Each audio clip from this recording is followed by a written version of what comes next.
bicara, ini kan mode mode defaultnya adalah mute kan. Tapi kalau pengen bicara sebenarnya bisa unmute atau bisa unmute sementara ya. Kalau pakai laptop itu cukup ditekan spasi, nanti bisa unmute sementara, keluar lepas spasinya dia mute lagi begitu ya. Jadi bisa pakai itu kalau pakai laptop. Kalau pakai handphone saya nggak tahu. Begitu mungkin ya supaya lebih maslahat sesi kita, karena kalau banyak orang kadang-kadang bukan apa-apa ya kalau nggak di-mute itu ya. Itu nanti ada paket gitu, ada somai lewat gitu kan jadi mengganggu yang lagi pengen diet kan gitu. Ada somai, ada pempek lewat, ada bubur ayam lewat gitu kan. Ya, Takut kesaingan ya, takut kesaingan. Makanya jadi mendingan kan kita ini kan. Oke, baiklah. Belum lagi kalau suaminya datang terus panggil darling gitu kan, jadi ada yang baper nanti kan, ada yang belum punya gitu. Jadi mendingan kita antisipasi lah ya. Oke, baik, kita akan mulai sesi kita. Saya mau tes dulu share screen saya, tolong dikasih feedback apakah kelihatan. Kelihatan nggak? Kelihatan. Kelihatan ya? Kelihatan. Kalau saya kasih spotlight begini, ada lingkaran kelihatan? Kelihatan. Oke, baiklah. Oke, nah kita akan bahas hari ini sampai selesai, mungkin jam di Jakarta ya sampai jam 12 lah ya gitu ya. Saya batasi sampai jam segitu karena ada beberapa sebab ya, ada yang mau sholat zuhur, ada yang makan siang. Saya juga udah lapar sih jam 12 ya, jadi kayaknya nggak kuat juga lebih lama lagi dari itu. Nah, ada dua tema besar kita, leading sama NLP. Nah, ini akan kita bahas kaitannya seperti apa, tapi sebelum itu bolehlah kita kenalan dulu ya sama Indonesia NLP Society. Ada beberapa yang sudah kenal mungkin, tapi yang belum. Nanti detailnya sih monggo mampir di website. Ini adalah misi kita komunitas pembelajaran NLP yang kerjaannya belajar gitu ya. Jadi kalaupun kita bikin kegiatan itu memang seputaran pembelajaran atau kegiatan yang niat utamanya adalah belajar gitu ya. Jadi inilah memang komunitas yang tujuannya supaya belajar NLP yang orang-orangnya menjadi orang-orang yang excellence. Ini aktivitasnya NLP Talks, kemudian yang sudah ikut belajar NLP online mungkin tahu ya, sebelum pandemi kita punya Essential Life Course, nanti insya Allah akan di-online-kan. Yang paling sering banget kita adain sebenarnya ini practice group, ada sekitar 4 practice group, lalu community center, community service, research center, sertifikasi untuk coaching, dan yang terdekat tanggal 15 November ada NLP Conference, teman-teman semua. Jadi ini ada beberapa pembicara yang nanti akan kita hadirkan, internal maupun dari eksternal komunitas kita ya. Jadi monggo nanti di chat biasanya ada link untuk kalau mau belum daftar dan pengen ikutan silahkan ke situ. Oke, perkenalkan nama saya Teddy, saya tinggal di Pondok Kelapa, teman-teman. Yang Timur, ini alamatnya lengkap ya. Jadi kalau mau dicatat screen capture boleh, karena barangkali mau kirim apa gitu ya, parcel, mau kirim bakpia, kirim donat gitu, atau kirim Mike Boya, atau mungkin Blue Yeti juga silahkan gitu ya. Kirim ini boleh nggak? Apa tuh? Silakan. Ya, saya menerima kiriman apapun, ya asal jangan yang haram-haram gitu ya. Oke, kemudian background dari psikologi, tapi saya bukan seorang psikolog ya. Kalau teman-teman di komunitas kita yang psikolog ada banyak, mungkin kayaknya beberapa juga hadir di sesi kali ini. Lalu sehari-hari saya ada di Dunamis dari 2012 sampai sekarang. Sebelumnya muter-muter di seputar HR di asuransi Astra.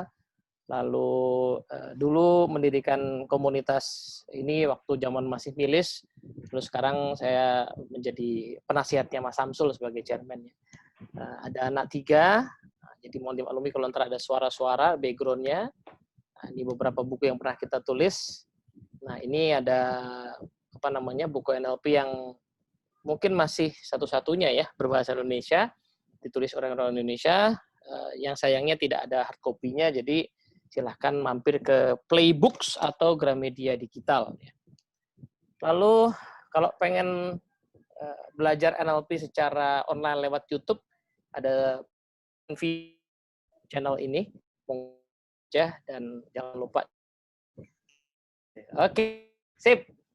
Saya mau bagi materi soal kenapa kita mau bahas materi ini, lalu ke soal what-nya, apanya, definisi yang kita maksud dengan istilah leader NLP, lalu yang terakhir soal how porsi paling nanti ada di how-nya.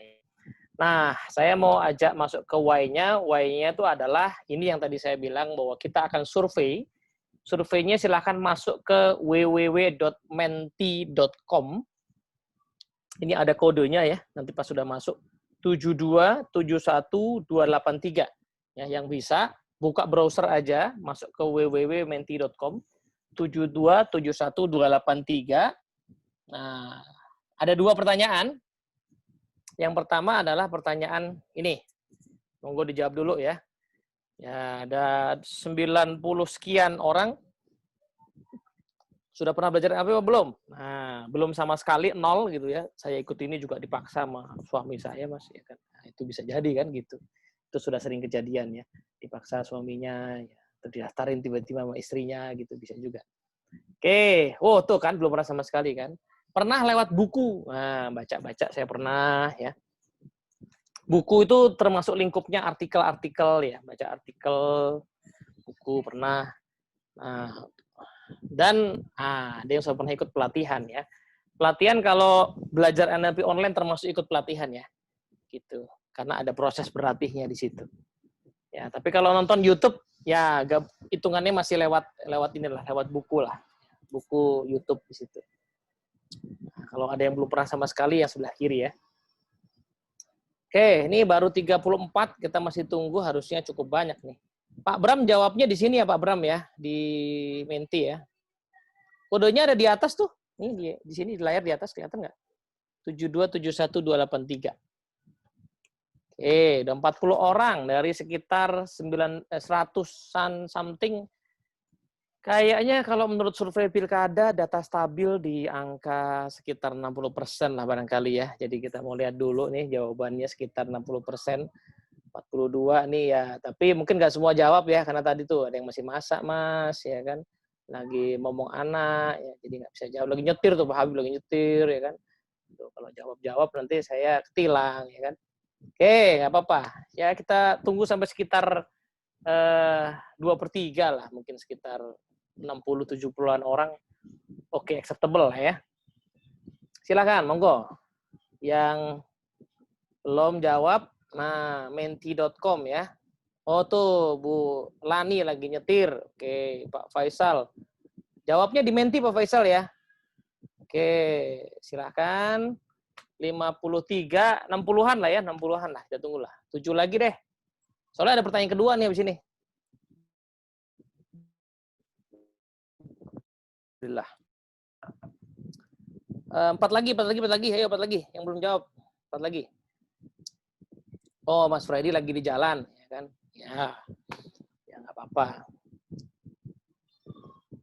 Tapi lagi di jalan bisa zooman ya, cuma nggak bisa masuk Menti mungkin ya. Oke, nah 63, oke bolehlah, cukup lah ya.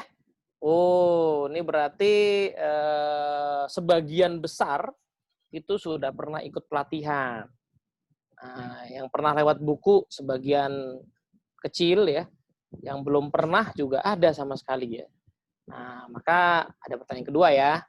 Yang kedua adalah, kalau gitu kenapa memilih hadir di pagi hari ini? Ya kan, padahal 19 orang tadi bilang belum pernah sama sekali gitu loh. Nah, terus ikut hadir buat apa ya gitu, kira-kira apa ekspektasinya? Iya, tahu sih belajar opo ngono loh, Mbak E, Pak E. Ya. Upgrade knowledge, spesifiknya apa gitu kira-kira? Yang pengen tahu tuh apa gitu? Challenge-nya apa gitu? Udah pernah tahu leadership tapi ada tantangan apa gitu ya? Oh, pengen refresh, baiklah. Monggo, nambah ilmu. Oh, selalu ada ilmu baru. Penerapan NLP dalam konteks leadership. Oke. Menambah ilmu, ingin tahu apa itu NLP dan manfaatnya, ini berarti tergolong-golongan yang 19 tadi kayaknya ya. Mendekatkan diri ke lingkungan yang sefrekuensi lah. Kok tahu sefrekuensi ini? Jangan-jangan beda loh. Oke, gimana NLP berperan dalam memimpin? Nah, penasaran NLP itu apa dan kegunaannya buat leadership? Enrichment, karena ada Mas Teddy lah. Terus kalau aku nanti tiba-tiba hilang sinyalnya terus langsung left gitu ya? Nah, ya baiklah. Oke, pengen jadi komunikator handal. Oke, mau nambah ilmu gratis. Iya. Ini tadi kayaknya ikut sambil meeting nih kayaknya ya. Nggak apa-apa lah sambil meeting gratis kok ya kan. Kalau bayar ya eman-eman ya kan. NLP sudah jadi kebutuhan saya. Waduh, gile nih. Jadi di antara sembako ada NLP di dalamnya ya. Oke, biar makin paham menjadi mimpi itu sangat case by case. Oh, jadi pengen lihat sudut pandang dari teknik NLP. Belajar leadership. New type. Ingin tahu manfaat NLP, upgrade terbaru bagaimana NLP leading ya. Selama ini belajar online butuh diulang-ulang karena kurang fokus. Yes. Oke, 50-an masih. 50-an masih. 53 ya. Mari mengenali potensi dan mendalami leadership modelnya NLP. Belajar aplikasi NLP dalam leadership. Oke. Baiklah. Ingin tahu. Oh nih. Ingin tahu doang nih. Udah tahu. Oh ya, baiklah. Bu apa Mbak Tian ini ya. Baiklah, ada lagi 54. Tadi 66 loh. Yang tadi 66 loh. Ingin belajar jadi pemimpin, ingin tahu secara mendalam, memaksimalkan penggunaan NLP dalam leadership. Oke, 4 lagi lah. 60%, 60 orang minimal. Ya, boleh sih nanti kalau misalnya mau jawab lebih lanjut boleh. Tapi kita tunggu dikit lagi ya. Oke, baiklah. Oke, kita cukupkan dulu lah ya. Tapi yang mau menjawab masih bisa, teman-teman. Thank you sudah tawar-tawaran lagi. Iya, benar. Mbak Una udah jawab belum? Nah, kita lanjut ya kalau gitu ya. Nah, saya udah tanya kenapa hadir di sesi ini. Ya, kebanyakan jawabnya pengen belajar, pengen dapat upgrade atau aplikasi NLP dalam leadership gitu. Karena juga sebagian mungkin nggak besar sih, tapi sebagian sama sekali belum pernah tahu NLP. Jadi bagi yang sudah tahu, barangkali kita akan sedikit back to basic ya. Tapi moga-moga tidak menghilangkan esensi leadership-nya, gitu ya. Tapi karena nanti sebenarnya yang saya alami adalah NLP itu sangat membantu kita untuk menerapkan perilaku kepemimpinannya. Ntar kita bahas. Nah, kita sepakati dulu ya definisinya. Karena judulnya Leading with Neuro-Linguistic Programming, maka apa itu leadership dan apa itu NLP-nya dan bagaimana keduanya bisa bertemu, saling mendukung, saling terintegrasi. Nah, itu perlu kita sepakati dulu ya. Oke, baik. Nah, saya mulai dari leadership-nya dulu ya. Ini salah satu definisi leadership yang saya sukai dari Pak Stephen Covey ya. Menarik sekali ini, saya ketemu definisi ini di buku Leader in Me tahun 2008 atau dia pertama kali terbit. Judulnya adalah kalimatnya adalah leadership is communicating to people their worth and potential so clearly that they come to see it in themselves. Jadi kalau dilihat di kalimat ini menarik ya, ada beberapa hal yang bisa kita bedah. Satu adalah ternyata leadership itu proses komunikasi atau lebih tepatnya mengkomunikasikan. Nah, jadi kayaknya keahlian komunikasi itu keahlian krusial di pemimpin. Jadi mimpin itu yang ngomong pasti. Makanya saya kurang setuju kalau ada yang bilang, dia leader kok ngomong doang suka pidato. Loh ya justru itu ya. Itu keahlian yang harusnya sangat dikuasai oleh pemimpin. Nah, jadi, Mas tapi kan pemimpin itu perlu menjadi teladan. Ya, itu hanya salah satu aspek dari kepemimpinan. Tapi kemampuan mengkomunikasikan sesuatu itu jadi sangat krusial, which is ini nanti ada NLP-nya di dalamnya, tapi nggak sembarangan yang dikomunikasikan. Yang dikomunikasikan adalah potensi dan nilai diri seseorang. Kenapa kok perlu dikomunikasikan? Karena bisa jadi yang dipimpin nggak paham, nggak tahu, nggak sadar. Ada blind spot dalam dirinya. Dia nggak tahu bahwa dia bisa melakukan sesuatu yang lebih daripada yang bisa dia kerjakan sekarang. Dia nggak tahu bahwa dia sebenarnya mampu mencapai hal yang lebih baik, lebih besar, lebih tinggi, lebih luhur. Nah, ini kadang-kadang orang nggak sadar punya blind spot di situ, maka tugas pemimpin adalah mengkomunikasikan itu. Nah, tapi ada kata-kata menarik nih, so clearly, sedemikian jelasnya. Nah, maka implied ya di dalam kata ini adalah usaha komunikasinya ini nggak cuma sekali ngomong, tetapi kemungkinan berkali-kali dan menggunakan berbagai macam cara. Nah, sampai apa KPI-nya? KPI-nya adalah sampai they come to see it in themselves. Mereka akhirnya bisa melihat worth and potensi itu dalam dirinya sendiri. Jadi kalau dilihat dari definisi ini, maka kita disebut berhasil oleh sebagai seorang pemimpin ketika tim yang kita pimpin itu besar maupun kecil itu nanti punya indikator mereka bisa melihat potensi dan nilai dirinya itu. Nah, ini menarik ya. Sementara di sisi lain kita melihat ada orang yang kerja di sebuah tim, kok dia begitu-gitu aja gitu. Nggak ada perkembangan dalam dirinya. Padahal di tim itu dia punya pemimpin. Kok ada orang yang, saya nggak bicara begitu-gitu aja tuh, orang tuh harus naik karirnya, nggak mesti juga ya. Tapi secara potensi itu bertumbuh. Karena tidak semua orang harus punya karir yang naik terus ya. Posisi di atas selalu terbatas ya. Tapi apakah orang kemudian makin ahli, makin hebat, makin luhur, makin rapih kerjanya, makin expert, makin bagus karakternya. Nah itu kan yang sebenarnya potensi dan nilai diri seseorang. Makin pede, makin yakin sama dirinya, makin yakin sama kemampuannya, makin mendalam pemahamannya. Nah ini kok ada orang-orang yang begitu-gitu aja gitu ya. Udah bertahun-tahun dipimpin oleh seorang pemimpin, tapi kok kayaknya dia tidak berkembang. Nah kemungkinan ada proses komunikasi yang belum berjalan. Kebalikannya, ada orang-orang yang justru pas masuk di sebuah tim itu malah nyungsep gitu ya, malah jadi nggak pede, malah jadi ragu, malah jadi baperan, malah jadi malah makin menurun lah gitu ya. Nah ini kalau ada pakar leadership lain namanya Ibu Liz Wiseman ya, ini bukunya beliau di endorse sama Pak Stephen Covey ini. Si Ibu Liz Wiseman ini bilang ada dua jenis leader ya. Leader satu namanya multipliers dia sebutnya. Leaders yang kedua namanya diminisher. Nah, leaders yang satu multipliers ini adalah leaders yang kalau dia ada di sebuah rapat gitu, maka kehadirannya itu membuat kecerdasan kolektif orang meningkat. Orang jadi keluar idenya, pemikirannya, ya, energinya keluar. Tapi ada leader-leader yang dia sebut sebagai diminisher. Jadi kalau dia ada di tim itu, maka justru kecerdasan kolektif tim itu menurun. Jadi orang jadi malas, jadi ragu-ragu, jadi baperan gitu.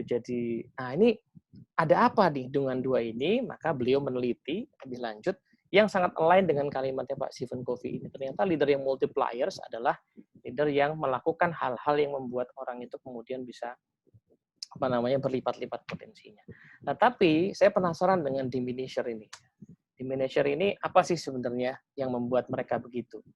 Nah, saya tadinya berasumsi bahwa diminisher itu orang-orang yang diktator misalnya begitu, kayak otoriter misalnya. Ternyata nggak mesti. Ternyata banyak diminisher yang disebut sebagai accidental diminisher. Tidak sengaja menjadi diminisher. Tidak sengaja menurunkan kecerdasan kolektif grupnya. Nah, mereka ini adalah orang-orang yang, satu, menariknya nih, orang-orang yang pinter banget, saking pinternya segala hal dia pikirkan dan kerjakan sendiri, sehingga anggota timnya nggak mikir. Oh iya bener, bagus Pak. Oh iya, udah dipakai itu aja Pak. Oh iya Pak. Oh oke, oh iya juga ya. Waduh, iya bener. Luar biasa loh. Nah, ini yang disebut sebagai accidental diminisher, tanpa sengaja. Justru keahliannya, kepandaiannya, kompetensinya membuat orang-orang tidak berkembang. Gitu. Nah, multiplier kebalikannya ya. Multiplier adalah orang yang tahu kapan dan bagaimana dia mau mengkomunikasikan. Kadang-kadang ada kalanya nanti kalau di dalam kompetensi leadership itu ada istilah namanya calculated risk, ya, risiko yang dikalkulasi. Nah, itu adalah tindakan yang dilematis tuh ya. Jadi leader tuh mesti bisa mengukur misalnya, kapan saya biarin ini. Saya kasih kerjaan, kapan saya biarin orang kerjain supaya belajar sesuatu dari proses itu. Nah, tapi pasti ada resiko di situ. Resikonya tuh mungkin gagal, mungkin bubar, mungkin lanjut. Tapi itu resikonya sudah dihitung-hitung. Ya, jadi tidak akan terlalu besar misalnya gitu ya. Calculated risk. Nah, multiplier tahu kapan melakukan itu. Nah, sementara si diminisher, ya tak kerjain sendirilah, tak ambil sendirilah gitu. Nah, yang tentunya akan bagus ya karena dia sangat kompeten, tetapi menariknya adalah ya itu tidak akan membuat orang bisa berkembang gitu ya, tidak terkomunikasikan potensinya. Nah, kadang-kadang juga diminisher ini orang-orang yang nggak berani ngomong secara terbuka tentang perilaku anggota timnya yang blind spot misalnya. Ada anggota timnya yang peragu, yang suka terlambat gitu ya, dan nggak ditegur karena nggak enak. Nah ini tanpa disadari bisa menjadi diminisher juga. Sementara multiplier tahu kapan dia mesti menegur, kapan mesti menasehati, yang mana nasihat teguran itu kadang-kadang menyakitkan, kadang-kadang bikin baper ya, namanya luka kan, namanya orang diajak berubah kan pasti tidak menyenangkan. Nah, jadi di sini nih saya bilang, oh ini kalimatnya kayaknya indah tapi menantang juga ya kalau dipraktekin ya. Jadi, nah tapi menariknya dengan kalimat ini adalah berarti leadership itu ternyata memang tidak ada urusannya sama posisi, tapi urusannya adalah pada tindakan-tindakan pengkomunikasian yang kita lakukan ini.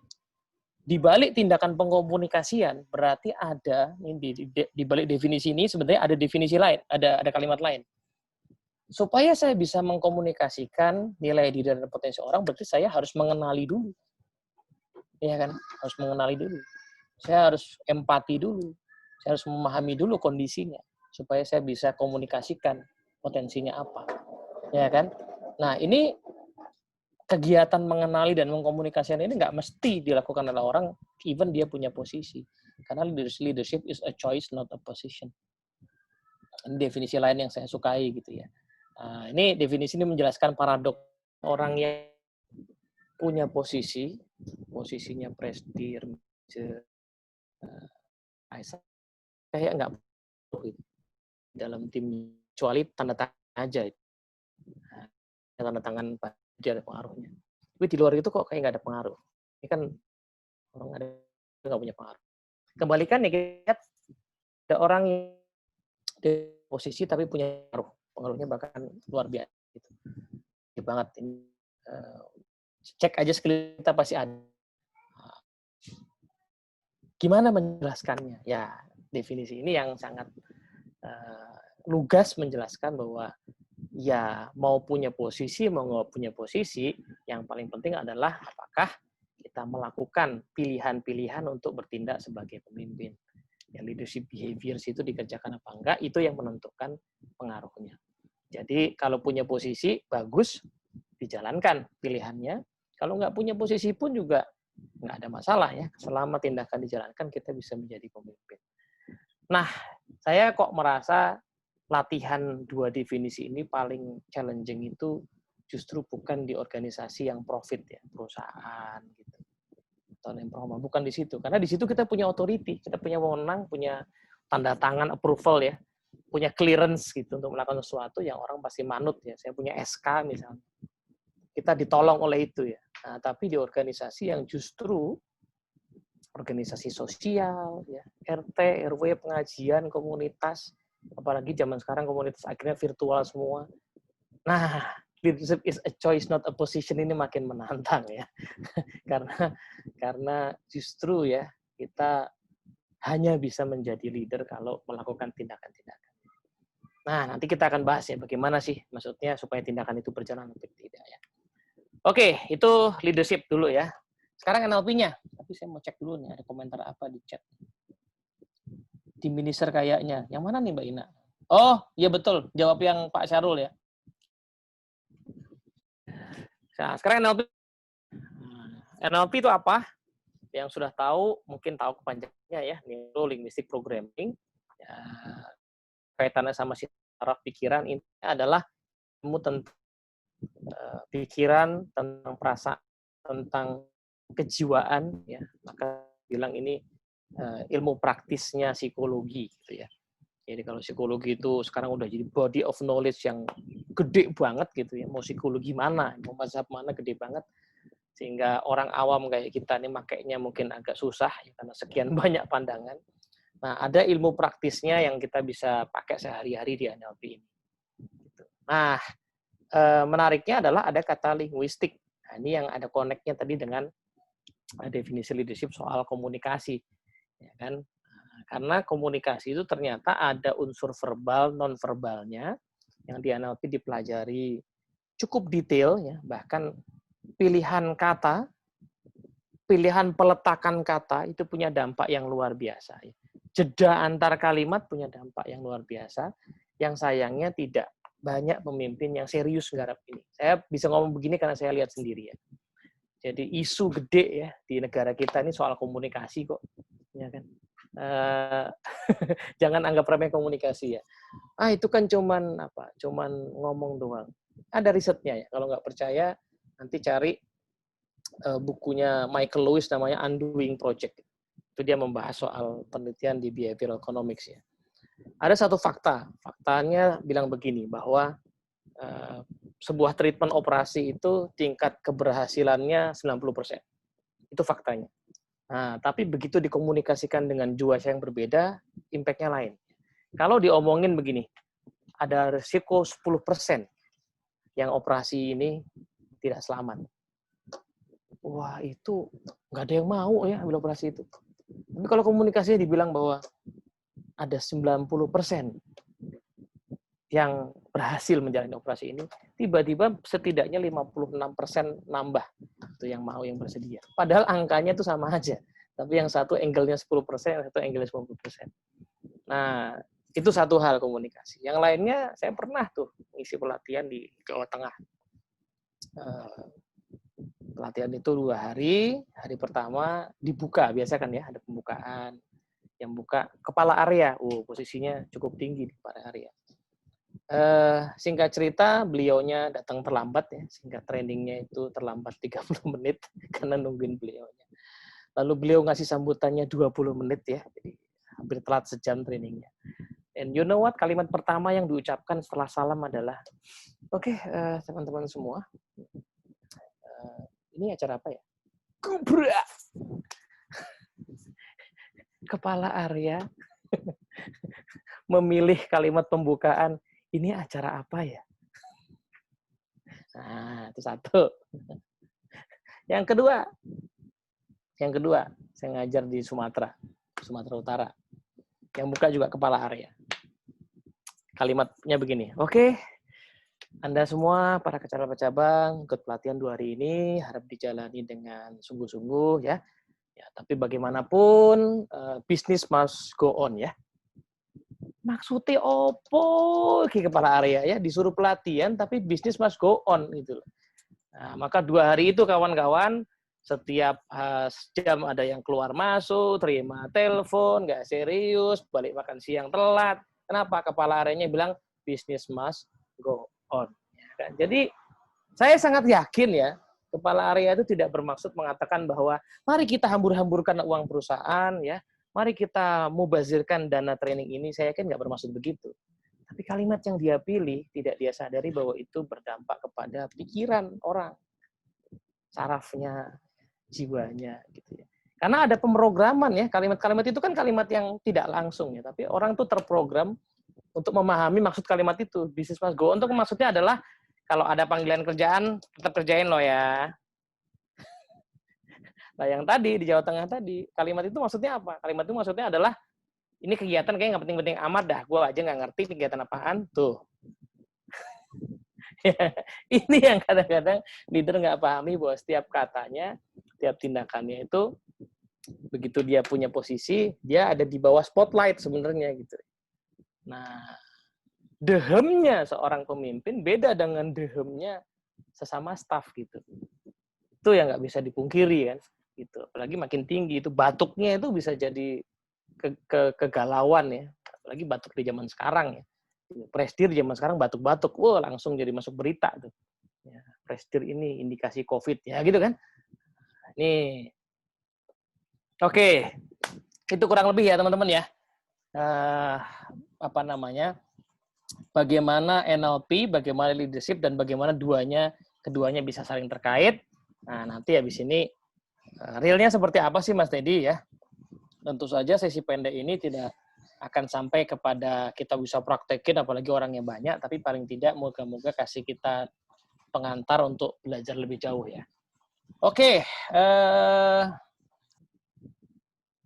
Oh ya, thank you. Ada yang mau komen atau nanya dulu? Saya kasih pause sebentar. Sebelum kita lanjut, boleh raise hand, nyalain mic, nanya sesuatu. Tapi yang tadi nanyanya ya, jangan nanya yang nanti gitu. Ada? Mau komen dulu, mau nanya dulu tentang leadership dan NLP tadi? Wow, sudah 125 orang ya. Ya, ada 125 orang yang kurang kerjaan pagi ini rupanya. Oke, aman, so far aman. Kalau aman boleh kasih chat dong ya kan, aman Mas. Oke, lanjut gitu. Silakan kasih chat dong. Tuh, oke, kasih jempol juga boleh ya. Komen dong. Nah, tuh kasih jempol. Oke. Oh ya, siap. Oke. Oh iya, Bu Rina, kita bukan nggak ada kerjaan loh ya. Iya betul. Tapi menunda kerjaan, Bu ya. Yang lain ntar dulu dah, mau ke sharing dulu. Nah, yes, bagus itu, bagus. Oke, nggak terima kata Bu Rina. Yes, oke. Baiklah. Ini saya apa nih, Bu Putri? Ini saya sambil kali maksudnya ya. Sambil UTS. Oh, luar biasa sambil UTS ikut beginian. Awas salah jawab loh Pak, nanti tiba-tiba tolong jelaskan maksud dari ya, definisi ternyata jawabnya sambil masak. Lah, Kak Oci ikutan juga rupanya. Oh iya, Kak Oci memang jam segini masih masak karena ya anaknya 4 ya. Jadi ya kemungkinan sih belum selesai masaknya. Oke, lebih banyak bos daripada leader ya. Saya sih gini Pak Sadit ya, kalau saya sih buat saya nama sebutannya bisa apa aja. Yang orang sering sebut bos juga kadang-kadang leadership-nya bagus gitu. Tapi orang yang disebut leader kadang-kadang nggak menunjukkan leadership, nggak mesti juga. Jadi sebutan sih can be anything. Mungkin ada kesan, ada kesan kata bos, kata leader ada kesan, tapi nggak mesti juga ya. Misalnya kalau officer itu kan ada yang di banyak company nyebutnya ya itu staff lah, level pelaksana. Tapi chief executive officer itu kan eksekutif juga ya, jadi officer. Oke, baik. Saya sampai cancel benahin kolam. Luar biasa. Nah, Bang Sahrul. Oke, kita lanjut ke gitu ya. Baik. Kita lanjut how-nya. Nah, ini mungkin jam biru saya lagi. 10.41 ya. Oke, kita akan masuk dulu. Nanti di sesi ini saya mau minta respons ya, either di chat atau mau ngomong langsung juga silahkan. Supaya konsepnya itu bisa kita pakai lah minimal dipakai secara intelektual ya, walaupun prakteknya belum nyampe sana, tapi intelektual bisa kepake. Saya akan mulai dengan di NLP, teman-teman semua. Ini singkat cerita aja ya, bagi yang belum pernah belajar. Di NLP itu ada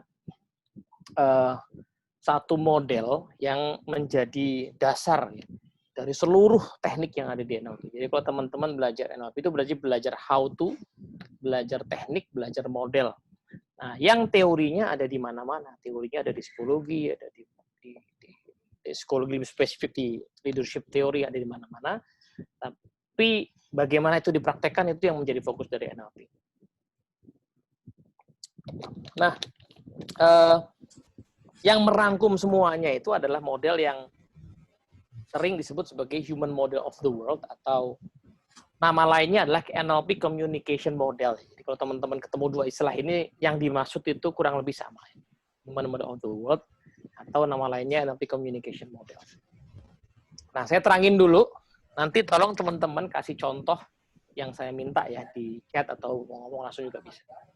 Jadi saya terangin dulu maksudnya apa nih model ini. Jadi model ini menggambarkan bagaimana sih sebenarnya manusia itu berpikir, merasa, kemudian bertindak. Nah, ini penting karena at the end of the day, leadership itu soal mimpin manusia. Jadi leader should be an expert of psychology actually ya. Karena ada banyak kasus misalnya orang itu tidak perform bukan karena teknis pekerjaan, tapi karena urusan keluarga. Ya. Ada high performer yang tiba-tiba jatuh ke pekerjaannya karena permasalahan rumah tangga. Ya. rumah tangga dengan pasangan sendiri, rumah tangga dengan anaknya, rumah tangga dengan orang tua mertuanya gitu ya. Nah, itu membuktikan bahwa ya yang kita pimpin ini manusia gitu ya. Dalam hal yang lebih kecil lagi, kadang-kadang entah kenapa kalau meetingnya menjelang jam 12 itu kok tiba-tiba alot gitu ya. Wah, ini karena mulai lapar kemudian jadi galak gitu misalnya. Atau meetingnya malam-malam udah capek kemudian jadi baperan misalnya gitu. Makanya. Nah, ini kan psikologi manusia yang kita mesti pelajarin ya. Kita mesti. Ini saya cerita-cerita begini karena banyak kisah nyatanya ya. Jadi saya kasih tahu ya satu cerita menarik. Dulu saya kenal dengan seorang area manager di sebuah perusahaan. Jadi area manager ini single mom, anaknya di Bandung, kerjanya di Jakarta.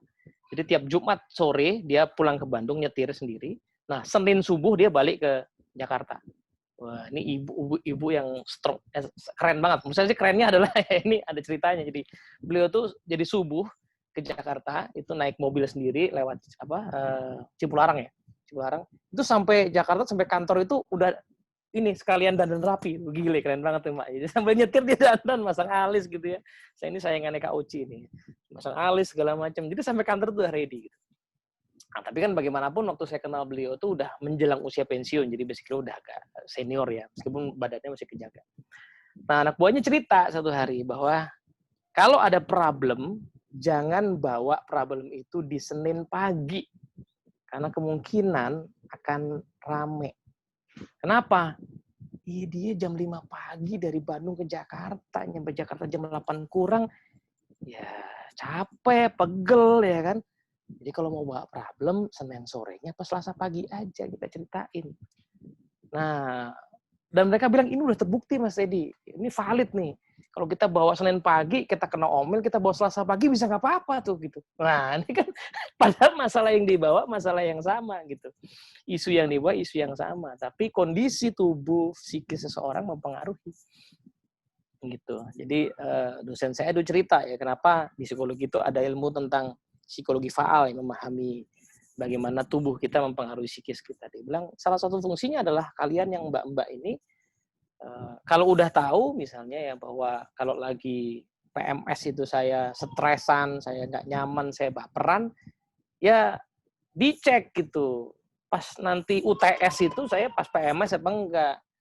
Kalau kira-kira PMS ya belajarnya sebelumnya, karena saya kemungkinan akan tidak fokus belajarnya kalau udah menjelang UTS saya pas PMS gitu kan. Kuliah juga nggak konsen gitu. Oh, saya jadi oh iya juga ya.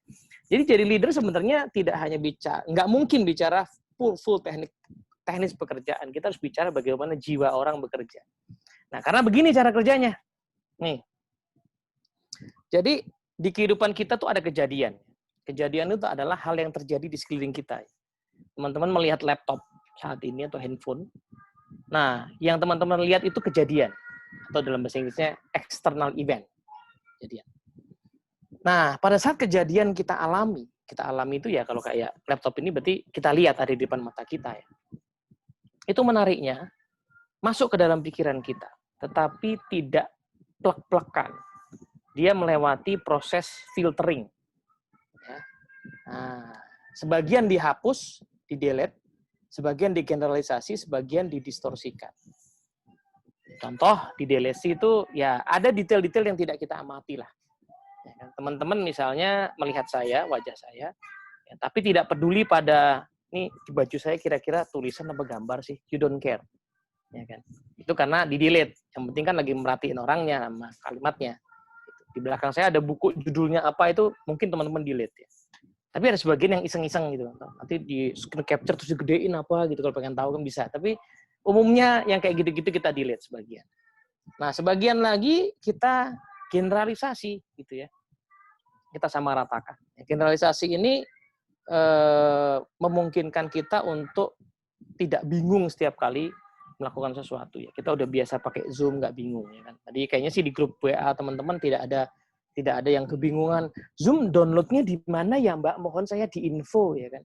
Itu mungkin bulan Maret kemarin ada yang kayak gitu. Tapi waktu awal-awal pandemi. Kalau sekarang kayaknya udah biasa pakai Zoom, mau pakai Webex, mau pakai apa orang udah biasa. Tinggal download, browsing sendiri bisa. Itu terjadi karena kita punya generalisasi. Dan yang ketiga, ada proses distorsi, yaitu penyamarataan, penghubung-hubungan hal yang tidak mesti berhubungan. Ya kan? Tadi ada komen yang menarik ya. Kenapa ikut training ini? Karena ada Mas Teddy. Gitu. Jadi bukan judulnya, bukan materinya yang dicari ya. Pokoknya ada Teddy-nya. Karena diajakin suami, gitu. Karena diajakin teman misalnya. Nggak tahu Mas tiba-tiba keklik sendiri nih. Nah, nggak tahu lah waktu kita lihat gambarnya tuh klik apa, terus kita pengen daftar aja gitu. Nah itu distorsi ya. Nah 3 proses ini alamiah. Kita pasti mengalami yang 3 proses ini membuat hidup kita tuh bisa lebih mudah, tapi juga bisa lebih susah. Lebih mudah ketika yang di-delete memang yang nggak penting-penting amat saat itu. Ya kan? Misalnya ya, kita kerja di sebuah organisasi, itu kan pasti ada poin kerjaan yang nggak enak lah. Nggak mungkin kerja itu enak semua, nggak mungkin. Jadi ada bagian yang nggak enaknya gitu. Misalnya orang kerja di IGD gitu kan. Pasti ada bagian nggak enaknya bahwa harus tidurnya nggak teratur, misalnya. Itu kan bagian nggak enaknya. Cuman kenapa kok kenyataannya ada orang yang bertahun-tahun kerja di situ dan happy-happy aja? Ya karena itu di-delete sama dia. Itu tidak dipikir-pikir gitu, nggak diomong-omongin. Gitu ya. Nah, sebaliknya, ya, yang dia fokuskan, yang tidak dia delete adalah hal-hal yang menyenangkan ya. Entah itu memang dari dulu dia punya cita-cita pengen nolong orang, misalnya gitu ya. Atau dia merasa bahwa kecekapan saya ini kok bermanfaat ya di bidang di IGD ini gitu. Nah, itu misalnya tuh ya. Jadi kenyataannya sekarang ada banyak dokter paru yang masih bekerja gitu di COVID-19 ini. Padahal jelas mereka adalah dokter yang kemungkinan terinfeksinya paling besar karena yang dihadapi langsung pasien COVID-nya. Tapi kok nggak ada tuh ya dokter paru yang resign rame-rame misalnya gitu. Ya, karena risiko itu dia delete gitu loh. Dia nggak usah pikirin emang namanya kerjaan kita begini. Nah, itu yang membuat pikiran kita akhirnya tidak sama dengan kejadian. Menariknya, pikiran kita nanti mempengaruhi perasaan. Inilah yang bikin kita happy atau nggak happy, senang, sedih. Nah, perasaan nanti mempengaruhi tindakan. Nah, tindakan nanti mempengaruhi hasil. Ingat, mempengaruhi ya, tidak langsung. Nah, makanya ada yang bilang, saya nggak setuju Mas, ilmu-ilmu kayak NLP suka ngajarin, yang penting pikiranmu. Pikiranmu akan membuat semua terwujud. Ya memang enggak sih. Karena masih jauh ya. Kita mikir jadi perasaan dulu, perasaan jadi tindakan dulu, tindakan jadi hasil. Jadi nggak langsung memang gitu ya.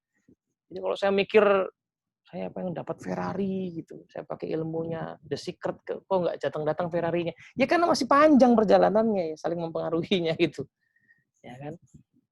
Nah, model ini menjelaskan banyak hal. Kenapa, Mas, anak buah saya itu udah tahu targetnya apa, udah tahu job desk-nya apa, tapi kok nggak dikerja-kerjain? Coba silakan respon di chat, ya.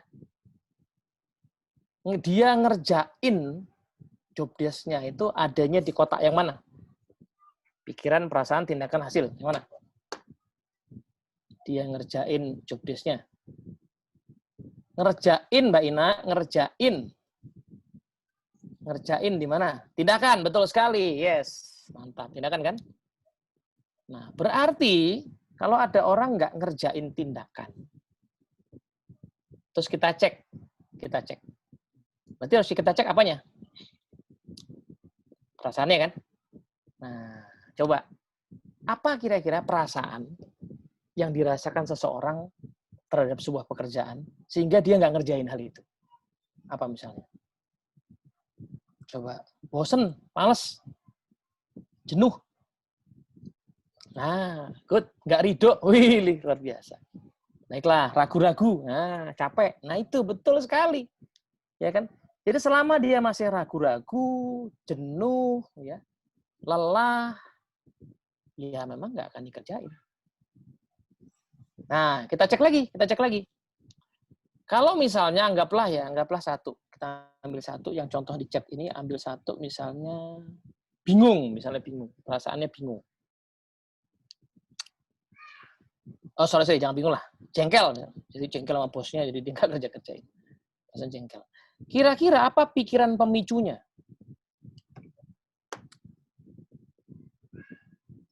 Nggak penting. Yes.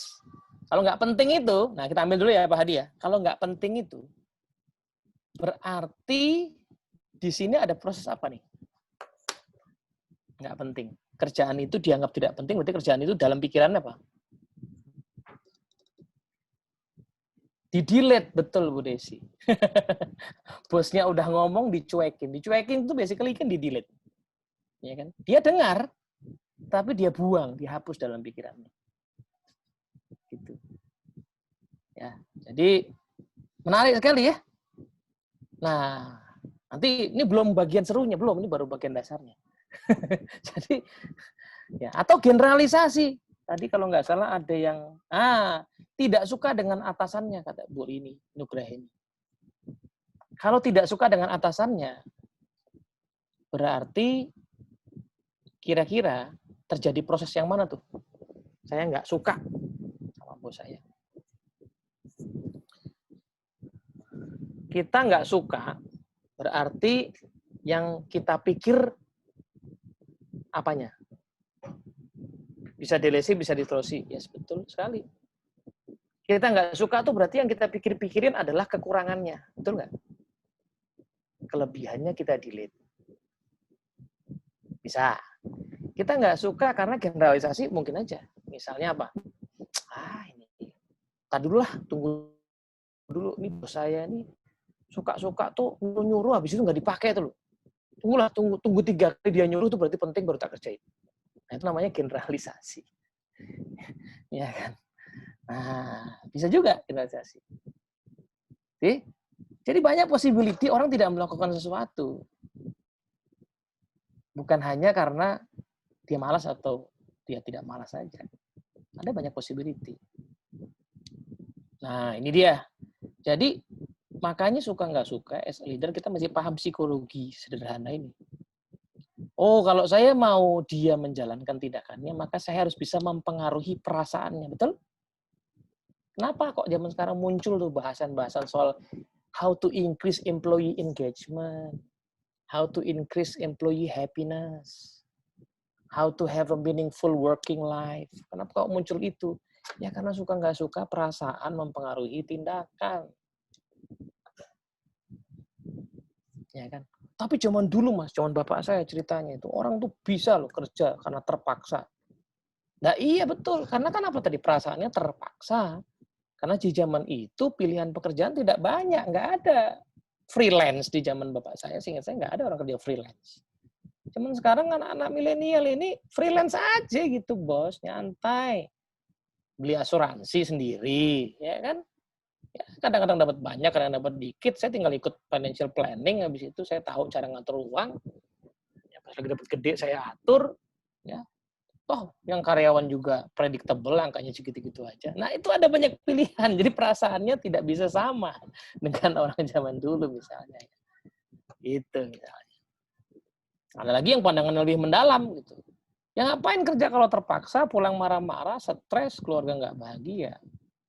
Ini saya cari kerjaan yang bisa bikin saya happy, jadi saya pulang juga happy. Nah, udah ada pilihan kayak gitu zaman sekarang, bos. Jadi suka nggak suka mesti ngomong ini di pikiran. Belum lagi zaman sekarang, pikiran tim member kita itu sangat mudah terdistraksi. Zaman dulu cuma ada TVRI. Ya kan? Kalau TVRI sudah ditonton sama mertua, ya udah nggak bisa nonton. Pikirannya jernih gitu. Zaman sekarang itu buka medsos, ada berita pilkada. Buka WA keluarga juga ada perdebatan politik. Ya. Buka WA SMA ada ceng-cengan. Ya. Sehingga the moment dia mau meeting sama kita video call itu, kita nggak tahu apa yang terjadi dalam pikirannya itu. Karena udah begitu banyaknya informasi yang bisa mendistraksinya. Ya kan? Harusnya dia meeting jam 8 pagi, jam setengah 8 dia nonton drama Korea. Setengah jam terus baper, gara-gara tokohnya mati. Jadi masih nangis-nangis itu semua meeting. Jadi makin kita perlu paham cara kerja psikologi manusia karena pikiran tim member kita itu bisa terdistraksi dengan berbagai hal. Oke, sampai sini dulu. Ya, ada komentar dulu nggak? Saya stop share dulu. Kalau mau komentar, nanya, raise hand, monggo. Kita masih akan lanjut nih. tersinggung di bagian drama Korea. Nah kan, padahal saya cuma nyebut drama Korea, tapi kok tersinggung. Sekarang lucu kan. Zaman dulu itu untuk menyinggung orang kita mesti ketemu, saya mesti ngomong langsung, saya bentak-bentak tersinggung dia. Zaman sekarang tuh saya cuma nyebut di video call ini bisa tersinggung. Ini salah satu bukti ya. Salah satu bukti. Kita bisa tersinggung dengan chat seseorang ya, dengan status Facebook seseorang gitu. Nah, kira-kira kolaborasi jam kerja nggak boleh pegang HP, efektif nggak? Susah, Bu Desi, karena kerjanya lewat HP, Bu Desi. Ya, mungkin bukan nggak pegang sama sekali ya, tapi gimana caranya nggak buka yang lain gitu, atau mengurangi yang buka yang mungkin ada mendistraksi. Susah, jadi tidak efektif menurut saya sih. Ada sekolah-sekolah misalnya yang anak udah SMA dilarang pakai handphone. Menurut saya sih itu someday akan kurang efektif karena handphone itu ada fungsinya kok buat bikin anak bisa cari informasi misalnya. Agak susah ya. Sama lah kayak saya kerja tahun 2005 pertama kali saya kerja. Saya ingat internet itu cuma dibuka yang bisa browsing ya. Bisa browsing itu internet cuma dibuka untuk level tertentu ke atas atau orang-orang tertentu. Saya termasuk yang dibukain waktu itu. Karena saya harus cari kandidat, saya orang rekrutmen. Jadi nggak semua orang dibukain. Selain email ya, kalau email bisa, kirim email doang. Tapi browsing itu, Facebook segala macam nggak bisa. Karena kan asumsinya takutnya orang nge-Facebook di jam kantor gitu kan. Sekarang mau dilarang? Nggak bisa, Bos. Ya kan? Nggak bisa dilarang zaman sekarang. Nggak ada juga kantor yang melakukan itu zaman sekarang. Kalaupun dilarang, handphonenya tetap bisa, bukan? Ini kan bukan haknya company ya.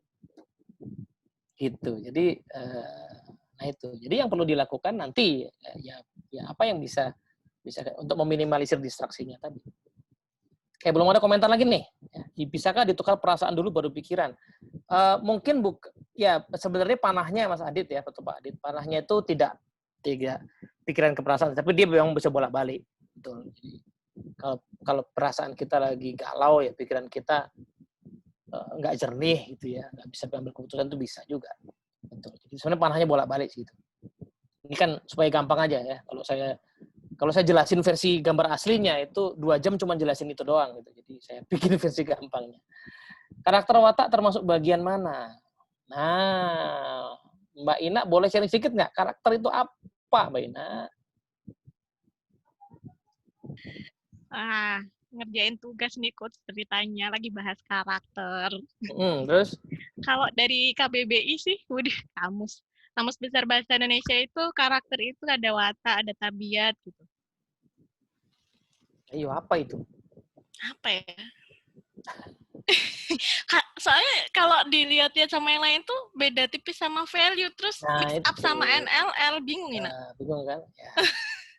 Saya bantu aja supaya gampang. Ini cuma versi yang kita pakai aja. Nanti browsing kalimatnya Samuel Smiles ya tentang karakter itu.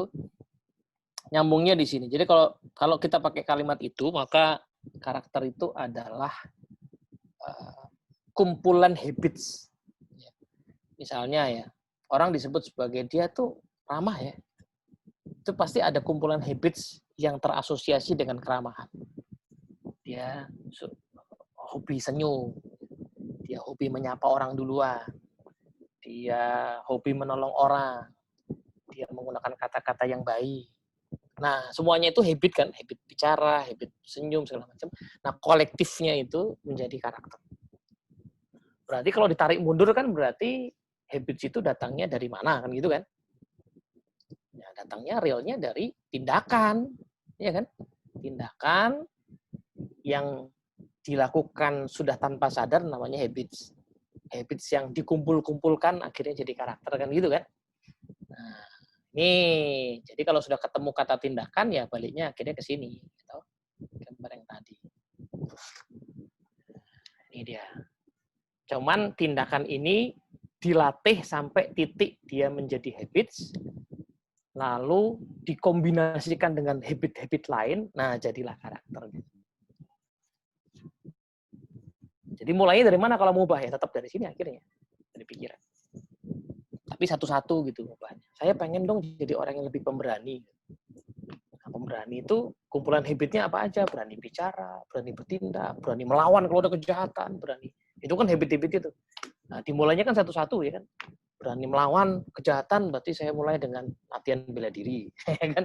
Berani bicara saya mulai dengan latihan berpendapat gitu. Nah, latihan-latihan itu dimulai dari pikiran. Kita masukin dulu informasi, ya, wawasan-wawasan supaya memicu perasaan kita. Nah, kira-kira begitu, Mbak Ina. Berarti harus pandai mengelola rasa. Ya, pandainya dengan latihan, betul. Berarti sebelum kita marah, kita bisa cegah dari pikiran. Betul sekali. Betul sekali. Fungsi belajar NLP atau ilmu lain terkait pengkondisian pikiran adalah, kenapa sih zaman sekarang ngetren ilmu tentang mindfulness gitu ya. Hadir utuh gitu. Karena tadi ya, teknologi membuat kita tidak hadir. Ya kan? Ini jam 8, mau meeting, teman meeting kita udah ada di Zoom gitu ya. Tapi setengah jam sebelumnya nonton berita politik gitu. Kan akhirnya pikiran kita melanglang buana tuh kemana tuh. Omnibus Law gitu misalnya. Kita nggak jadi hadir gitu. Maka harusnya kalau memang saya tahu jam 8 itu ada meeting penting, saya kondisikan pikiran saya dong. Buka dulu file meetingnya, apa sih nanti bahasnya. Oke, siapa sih yang datang? Oh, yang datang ini. Hasil rapat sebelumnya apa? Kan gitu kan? Jadi saya ready untuk menghadapi meeting itu. Nah, siap gitu ya. Nah, ini belum bagian serunya. Bagian serunya di sini ya. Ini kan kita ngomongin satu manusia nih. Nah, tapi dalam konteks leadership masalahnya adalah minimal ada 2 manusia. Jadi gambarnya, oke, sorry, apa namanya, saya lompat dulu yang ini. Gambarnya ini. Ini saya sebagai leader, ini tim saya. Ya kan? Tindakan melahirkan hasil, betul ya. Tapi dalam konteks memimpin tim, tidak hanya tindakan saya yang melahirkan hasil, tindakan tim saya juga harus melahirkan hasil. Kalau dia nggak kerjakan instruksi saya, ya nggak capai target saya. Benar nggak? Ya kan? Padahal tindakan dia itu tidak bisa sepenuhnya saya kendalikan. Karena bergantung kepada perasaannya dia. Iya kan? Dia lagi ngerasain apa tuh? Gitu. Dan remote working sekarang ini, orang kerja di rumah, di tempat yang terpisah, itu makin nggak bisa saya kendalikan. Kita nggak bisa bilang bahwa profesional dong, lagi jam kerja di rumah, jangan ngurusin anak. Ya gak iso, bos, anaknya di depan mata kok. Masa mau diungsikan ke tetangga dulu, tetangganya juga kerja gitu. Nggak bisa.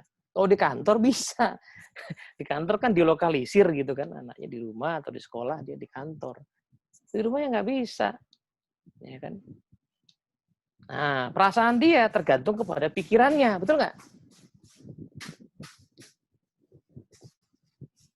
Pikiran dia, nah ini menariknya. Sekarang, tolong jawab di chat ya. Sorry, klik. Nah, sebentar chat ya. Kalau saya sebagai pemimpin ngasih instruksi, saya yang ngasih instruksi itu ada di kotak mana? Saya ngasih instruksi. Itu di kotak mana? Tindakan, betul sekali Pak. Sini ya. Nah, tindakan ya. Nah, sekarang pertanyaannya, tindakan saya ngasih instruksi bagi tim saya. Kalau kita lihat ya, bagi tim saya. Di gambar yang ini aja. Bagi tim saya, tindakan saya itu jadi apa?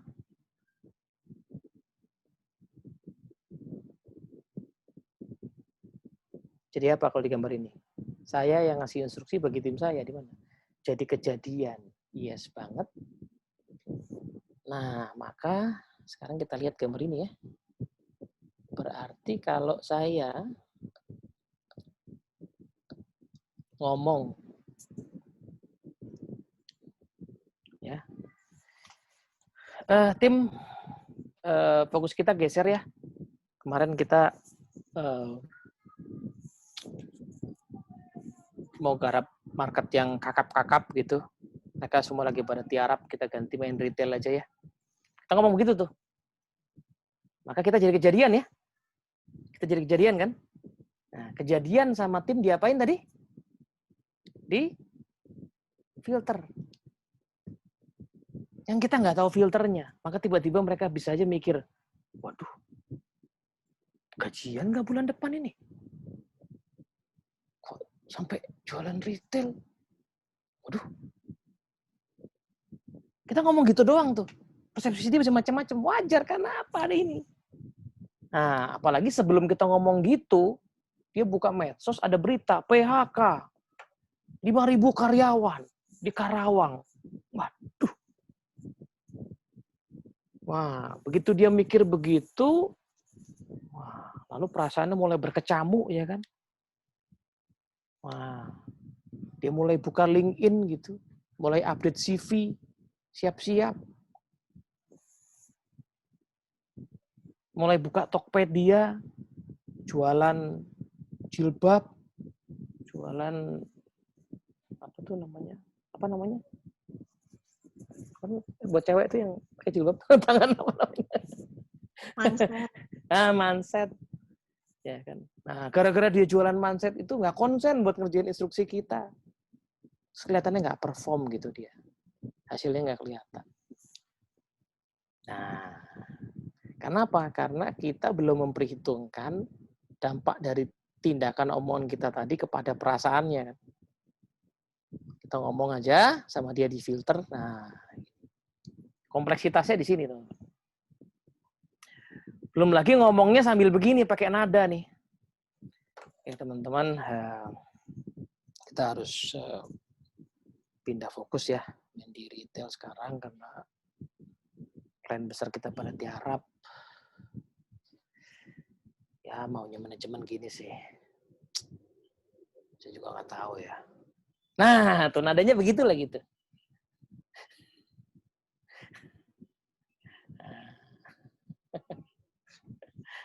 Ya kan? Terus tiba-tiba perasaan mereka jadi hopeless gitu ya. Tadi lah, mulai nggak konsen, mulai cari kerjaan lain. Nah, ini dia. Oke. Mas Mina. Mas Okto. Salah Mas Okto bukan Mas Mina. Agamis. Jadi sebagai leader setelah menyampaikan instruksi perlu konfirmasi ulang. Yes, harusnya begitu. Harusnya begitu. Karena ini the map is not the territory. Ya. Ini perumpamaannya dalam NLP ada kalimat ini. Peta bukan wilayah. Peta itu adalah ini pikiran, metafora dari pikiran. Teritori itu kejadian aslinya. Peta bukan wilayah, tapi masalahnya orang merespon petanya, ya kan? Bukan kejadiannya langsung, karena sudah difilter duluan. Ya, jadi peta bukan wilayah, tapi orang merespon ke petanya bukan ke teritorinya. Nah,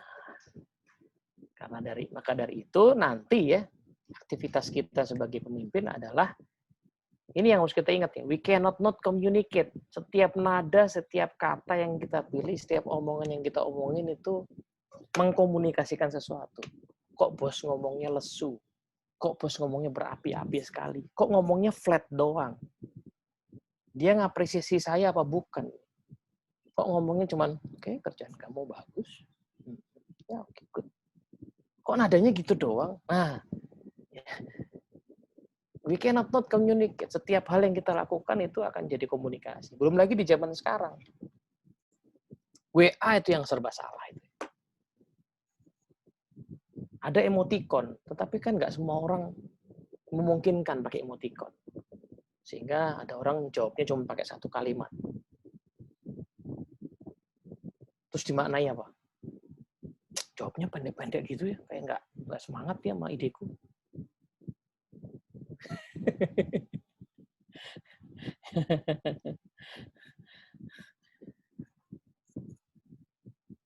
Ini dia nih. Ya.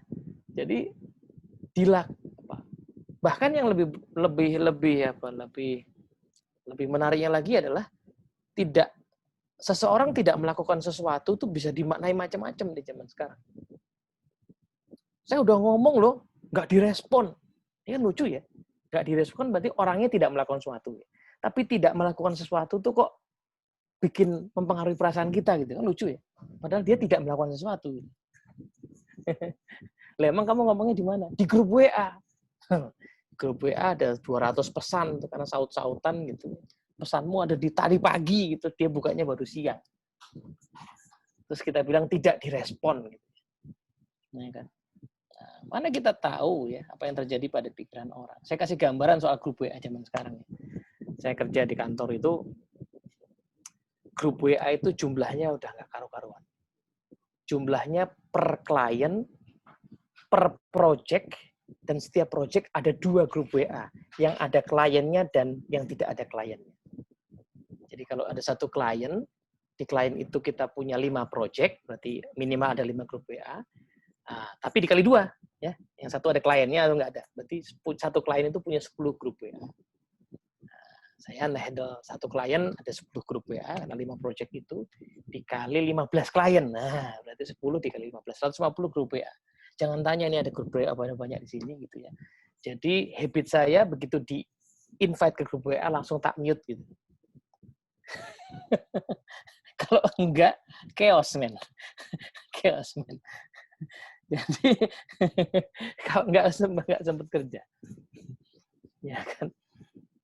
We cannot not communicate. Semua hal kita komunikasikan. Tapi di sisi lain, ada kalimat dalam NLP, the one who sets the frame controls the game. Berarti saya kalau mau mempengaruhi pikiran perasaan tim saya harus mempertimbangkan omongan, tindakan saya yang sama mereka pasti difilter kan. Cuman filternya itu kalau bisa seperti yang saya harapkan gitu. Nah, ini maksudnya gimana? Nah, ini saya nggak tahu works apa enggak, tapi saya mau coba dulu ya. Beberapa orang kan nyalain kamera ya, jadi bisa kelihatan. Oke, yang bisa nyalain kamera. Kita mau coba sebuah latihan. Yang sudah tahu ya pura-pura nggak tahu aja lah ya latihan ini. Supaya dapat manfaatnya gitu ya. Oke, yang bisa nyalain kamera ya, udah nyalain kamera. Oke, semuanya punya tangan kanan? Coba, punya tangan kanan? Oke. Nah, kenapa tangan kanannya diangkat dan digoyang-goyangin? Kenapa Bu Rini? Coba. Supaya notice. Supaya dilihat, kan tadi diperintahkan. Tadi pertanyaan saya apa? Siapa punya? Semua punya tangan kanan kan? Jawabnya harus siapa? Punya. Kenapa pada bikin begini? Karena tadi belum di-mute. Kan tadi di-mute. Iya, kenapa pada ngangkat gitu kan? Saya cuma nanya. Nah, jawabnya harusnya punya gitu kan? Cukup di-unmute bilang punya gitu. Kenapa pada begini-begini? Body language. Ya, di dalam NLP, yang teknik yang saya pakai barusan itu bagian dari ilmu namanya hypnotic language pattern, ya, pola bahasa hipnotik. Itu pola bahasa mempengaruhi secara tidak langsung. Jadi nyuruh tapi kayak nggak nyuruh kan tadi itu kan sebenarnya ya. Nyuruh orang angkat tangan tetapi tidak dengan mengatakan tolong angkat tangan kanan dan goyang-goyangkan, itu kan kepanjangan. Nah, saya memilih sedemikian rupa satu kalimat pendek yang saya perkirakan, ya kan pasti difilter tuh ya, tapi saya perkirakan kalau saya ngomong begini, kayaknya orang akan respon begini. Gitu. Nah, maka saya yang menguasai ilmu ini bisa mengontrol permainan ini, tanda kutip ya, permainannya. The one who sets the frame controls the game. Gitu. Tapi cuman saya yang bisa melakukannya. Kalau tiba-tiba anak saya datang, ya, terus ikut-ikutan. Semua punya tangan kanan gitu. Saya nggak yakin Bapak Ibu ngikutin. Kenapa? Kan dia bukan yang mengontrol game ini. Saya sudah dari tadi, dari jam 10, control this game. Orang lain belum tentu. Kalau Pak Arya buka Mac kemudian semua punya tangan kanan, belum tentu. Karena yang jadi presenter lagi saya sekarang gitu. Nah, gitu ceritanya ya. The one who sets the frame controls the game tadi. Nah, artinya berarti kalau tim member kita belum melakukan seperti harapan kita, sehingga belum kelihatan hasilnya ya. Berarti perasaannya belum kita kelola, pikirannya belum kita kelola, berarti tindakan kita juga belum kita frame, kita bingkai, kita arahkan yang kira-kira impact-nya seperti yang saya harapkan. Nah, contohnya yang saya ceritakan tadi, kepala area, saya yakin dalam hatinya nggak bermaksud mengatakan bahwa kalian nggak usah terlalu serius belajar, ya. Yang penting datang aja di hotel ini, terus nanti kalau ada kerjaan keluar dulu. Saya yakin maksudnya nggak begitu, ya kan? Masa ada maksudnya begitu kan? Ya saya kan begitu. Cuman ya keluar aja gitu kalimatnya, keluar aja gitu, nggak pakai dipikir. Dia nggak melihat bahwa kalimat dia itu dimaknai beda sama anggota timnya. Oh my God, berarti gua harus kerja terus ini ya. Oke, baiklah. Jadi lagi materi saya keluar, orang bawa dokumen, anak buahnya datang bawa dokumen, ditandatangan di ruang kelas itu. Gara-gara kalimat business must go on ya. Ya ngomong kepala area. Itu. Sama dengan yang satu lagi tadi. Pembukaannya bilang, ini acara apa sih? Gitu. Ya, masuk dalam pikiran orang bahwa, oh nggak penting-penting amat ini. Cuman ya asal ada budget aja nih kayaknya trainingnya ini. Nah, saya yakin nggak bermaksud begitu. Dalam hatinya nggak bermaksud bahwa nanti saya akan ngomong bahwa kepada anak-anak saya bahwa training ini hanya untuk menghabiskan budget. Saya kan nggak begitu maksudnya. Cuman itu hanya keluar aja gitu tanpa dikendalikan. Sehingga dia tidak perkirakan impact-nya. Ya kan? Nah, ini kira-kira ya. Wah, ini Pak Arya. Belum lagi ada grup project yang nggak ada kliennya. Betul juga ya. Ya, betul. Ada grup WA yang tambahan lagi ya. Tadi kan ada grup internal, ada eksternal. Ya. Yang internal itu ada dua. Yang ada Pimpronya dan yang nggak ada Pimpronya. Ya. Terus pas meeting salah nyebut gitu ya. Salah kirim. Oke, baik ya. Jadi, teman-teman semua, ya, we cannot communicate, the one who sets the frame controls the game. Maka kita dalam konteks ini mesti menjadi ahli ya memasang frame gitu. Ya, ahli masang frame. Kalau saya ngomong sesuatu dan tim saya nggak bergerak, berarti omongan itu nggak efektif. Udah saya omongin loh, Mas, sudah saya jelaskan. Kok mereka nggak jalan? Oh, berarti penjelasan kita nggak kena, nggak memicu pikirannya, nggak memicu perasaannya. Saya sudah marahin, Mas. Oh, berarti marah kita nggak kena. Karena marah itu, betul ada sebagian marah yang bisa menggerakkan orang. Tapi ada marah yang kemudian orang cuma bilang bahwa, gak asik itu suka marah-marah gitu. Jadi pesannya nggak nyampe. Yang nyampe adalah marahnya, nyebelinnya yang nyampe.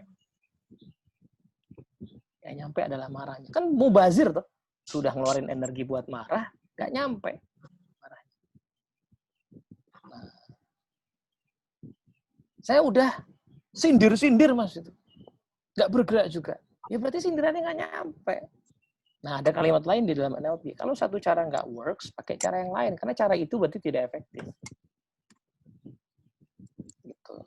Sementara, ya ini ada quote terkenal dari Albert Einstein. Kalau melakukan sesuatu yang sama, mengharapkan hasil yang berbeda itu ciri-ciri dari kegilaan. Jadi, nggak mungkin kita berharap hasil yang berbeda dengan cara yang sama. Ya.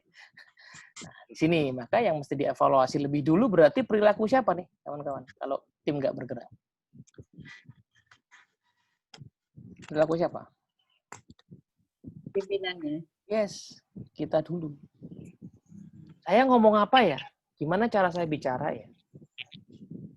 Gimana cara saya menyampaikannya? Kok orang nggak bergerak? Apa kontribusi saya di dalam ketidakbergerakan itu? Nah, ini yang mesti dievaluasi. Ya, di luar tentunya ada bahasan lain ya. Kadang-kadang orang nggak bergerak karena ya, salah pilih orang ya, salah pilih keahlian gitu ya.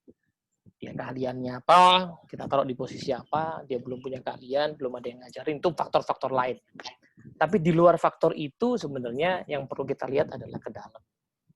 Omongan saya menggerakkan apa tidak, omongan saya menginspirasi apa tidak, omongan saya memacu tindakan apa tidak. Gitu. Nah, ini kira-kira sampai sini ada komentar dulu nggak? Monggo.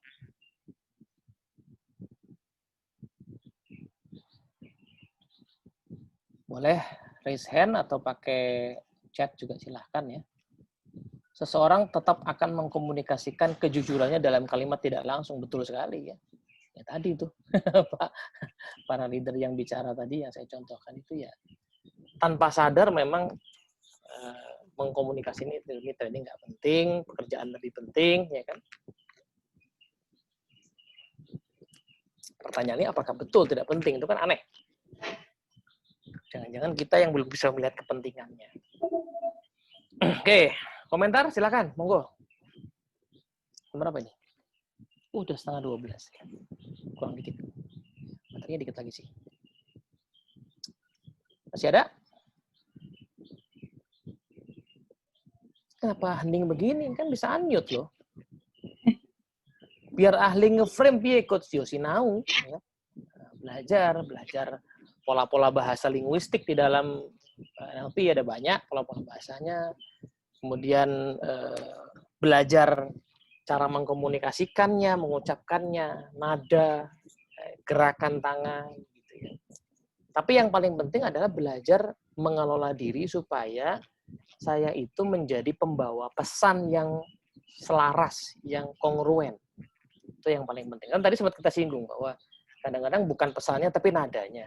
Nah, nadanya itu kan kadang nggak selaras ya. Misalnya gini, pas tadi yang contoh yang soal ya manajemen maunya begini, itu kan berarti aku nggak selaras. Saya bilang sama tim saya targetnya begini, tapi dalam pikiranku sebenarnya aku nggak setuju.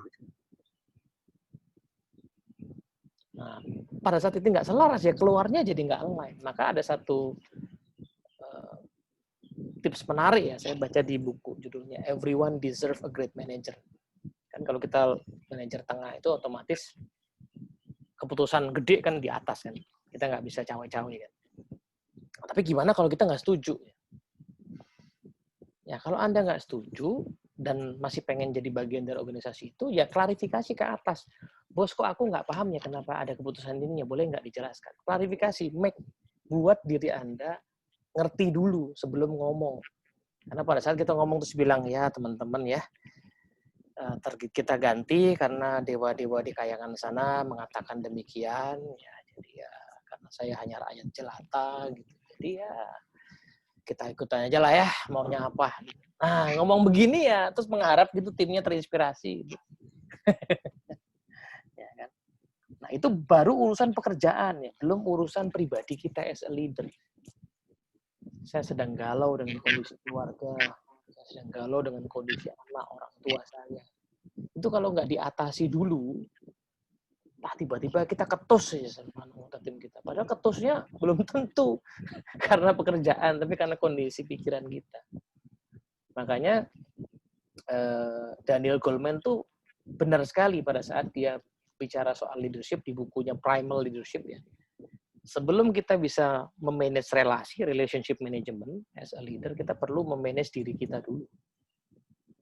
Saya ada meeting jam 10 nanti, pagi ini saya lagi riwah dengan urusan rumah, maka minimal setengah jam sebelumnya saya harus kondisikan pikiran saya, cernihkan dulu, itu di NLP banyak ilmunya, ya. Supaya minimal pada saat saya memimpin rapat itu, saya hadir dalam sebuah keutuhan. Nah, itu aja udah cukup challenging ya.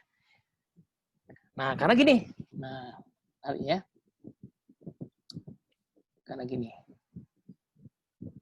Karena menariknya ada kalimat bijak ini bukan dari NLP, saya nggak tahu dapat dari mana, saya lupa ya. Tapi saya suka kalimat ini. People follow your footsteps faster than your words. Orang itu lebih cepat ngikutin langkah kaki kita yang kita lakukan daripada ngikutin kata-kata kita.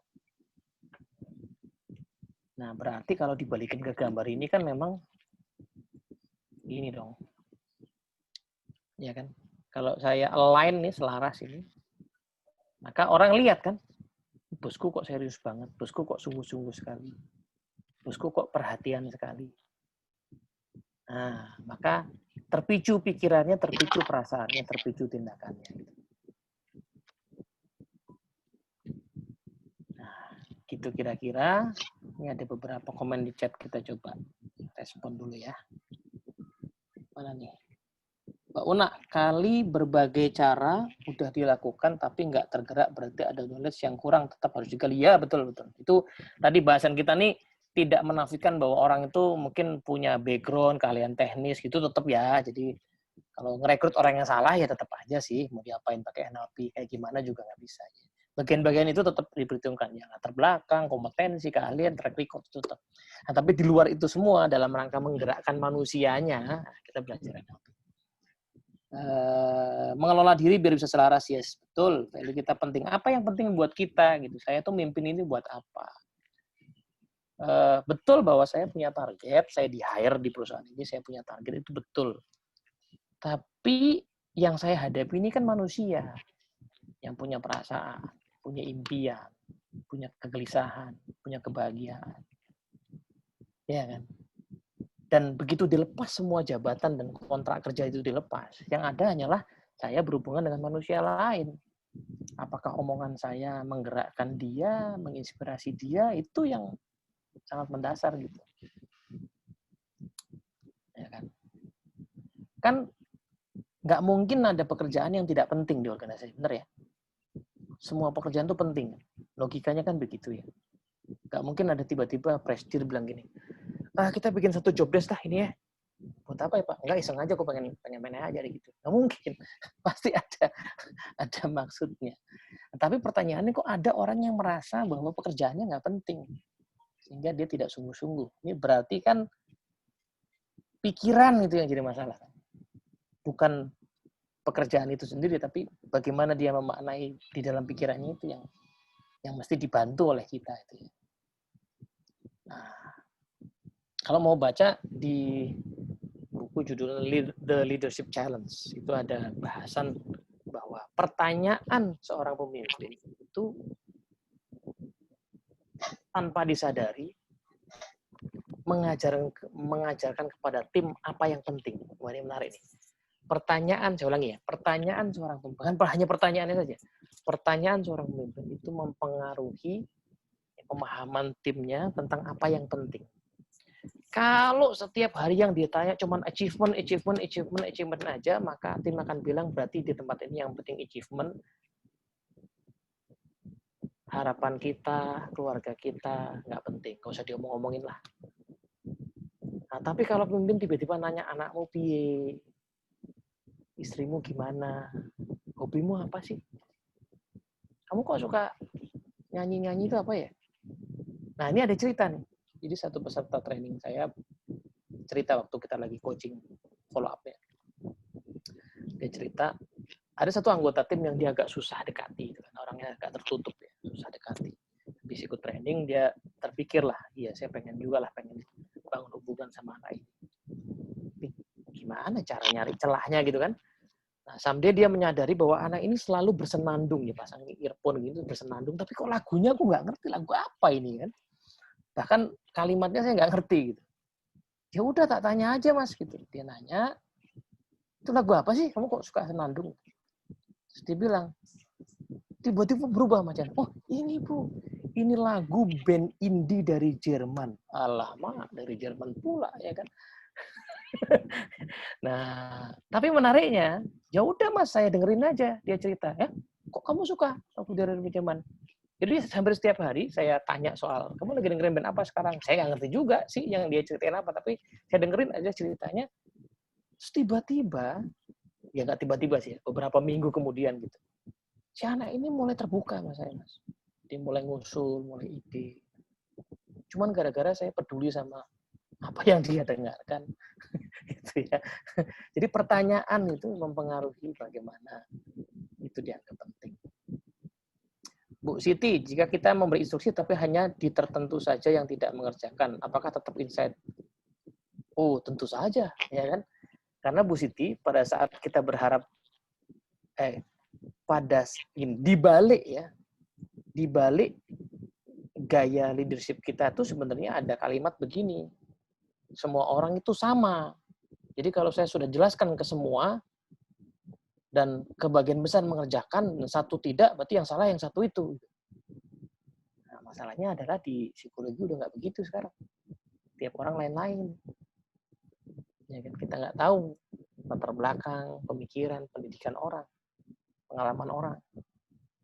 Ya kalau masih mau kerja bareng dia ya harus dicari tahu yang satu ini ada apa. Nah, gitu. Kalau mau agak lebih dalam sedikit, kenapa yang satu ini dititipkan kepada saya ya? Kok saya ditakdirkan berada di dalam tim yang ada dianya? Ini kira-kira apa? Ya kan? Ya. Di luar tadi ya, di luar bahwa ya tentunya ngefek ya, bukan berarti udah belajar NLP terus berarti, oh berarti Mas udah belajar NLP, enak nih saya Mas, nggak perlu ngurusin kenaikan gaji, karena kan orang bisa punya motivasi internal, yang penting saya inspirasi terus. Iya, kalau dia lihat temennya naik gaji, dia enggak, ya baper juga, Bos. Dia lihat temennya dapat promosi, dia enggak, ya dia bertanya-tanya juga. Ini di luar yang lain, di luar hal-hal lain itu tetap penting ya. Kalau nggak selaras gimana tipsnya? Ya diselaraskan dulu, Bu Una. Ya. Di NLP itu banyak ilmu untuk menjelaskan pikiran dan perasaan. Gitu. Termasuk tadi ya, saya kalau nggak setuju sama direction atas ya saya tanya dulu, saya pastikan saya paham. Bentar Bos, kenapa arahnya ke sini gitu ya. Kan pasti ada background-nya yang saya nggak paham. Ada sudut pandang saya mungkin terlalu sempit, di atas melihatnya berbeda. Klarifikasi sehingga kita firm pas ngomong ke tim itu firm. Reward and punishment itu baik nggak coach? Bagus kalau benar, ya kan? Problemnya ada banyak reward yang tidak benar menurut saya. Contoh sederhana begini. Reward and punishment itu di psikologi dasar teorinya adalah namanya positive reinforcement. Itu aliran psikologi behavioristik namanya. Positive reinforcement itu bunyinya begini, perilaku yang dikuatkan akan cenderung diulang. Perilaku yang dikasih reward dikuatkan cenderung. Masalahnya adalah kita harus lihat ke detailnya. Pertama, dia harus perilaku. Kedua, perilakunya ini pada saat dikasih reward harus kelihatan koneksinya. Oh, saya dikasih reward karena melakukan ini. Berarti ini bagus, berarti saya ulangi lagi. Nah, the problem dengan implementasi di dunia kerja tuh lain-lain. Contoh, reward berupa bonus. Bonusnya berdasarkan penilaian karya. Penilaian karyanya berdasarkan komite dari atas, ya, yang si orang nggak tahu kalau saya dapat nilai bagus itu gara-gara apa. Kenapa? Karena penilaian 6 bulan sekali. Jadi orang lihatnya apa? Ya kalau dapat bagus ya rezeki, kalau nggak bagus ya nasib. Karena dia nggak bisa lihat kaitan langsung antara reward dengan behaviors-nya. Di sini problemnya. Nah, terus gimana dong Mas kalau supaya bonus itu jadi semangat? Pada saat kita kasih appraisal, kita harus punya catatan. This is good behaviors yang saya lihat di kamu selama 1 semester kemarin. Ingat project ini? Wah, presentasimu bagus banget, datanya komplit. Waktu kamu mimpin tim itu, ingat? Itu kamu mimpin tim padahal anggota timnya nggak lengkap, itu bagus banget. Nah, ini kan membuat leader harus rajin nyatet tuh, Bos. Ini leader yang males, akhirnya diketok aja, feedback-nya jadi ngambang. Bu Desi, saya lihat 6 bulan kemarin Bu Desi sangat semangat bekerja, sangat antusias. Jadi nilainya sekian. Dia bingung, antusias tuh yang kayak apa, semangat tuh yang kayak apa, gitu kan. Jadi pas dapat reward, bagus ya, ya alhamdulillah rezeki aja gitu. Dia tidak melihat perilaku mana yang harus saya pertahankan. Nah itu Bu Yulia problemnya itu. Diimplementasi di lapangannya ya problemnya. Jadi orang tidak secara langsung melihat. Apalagi ada kurva normal pula ya kan. Kurva normal tuh ya. Ada pakai pembagian kue pula. Main kue itu gini nih. Kalau di HR ada sistem bagian kue begini. Jadi anggaplah ada orang yang performanya bagus. Tapi satu departemen itu dibandingkan sama departemen lain, kinerjanya nggak terlalu bagus di departemen itu. Sehingga kue yang diterima di departemen itu lebih kecil dibandingkan departemen lain. Sehingga meskipun dia stand out sendirian, tapi angka yang dia dapat bisa jadi sama di tempat lain yang rata-rata. Karena kue di sana gede. Paham nggak kira-kira? Jatahnya beda gitu. Nah, kan orang baper lagi. Gua pulang malam tiap hari. Yang sono nyantai-nyantai aja. Kenapa gue cuma dapat segini? Nah, itu problem dengan reward and punishment itu kadang-kadang orang tidak langsung melihat antara. Makanya banyak company sekarang agak berubah ya. Kalau dulu kan saya kerja di Astra gitu, bonus tuh tahunan. Ada banyak yang sekarang bonus tuh dibuat bulanan, kadang 2 bulanan, dipotong-potong supaya orang lebih dekat dengan achievement-nya. Potong-potong di misalnya. Tapi ya ini kompleks sih ilmunya, saya juga nggak ahli-ahli amat ya. Begitu kira-kira. Ya. Mood leader-nya lagi turun, ya diberesin atau Bu, kalau lagi turun, ya kan.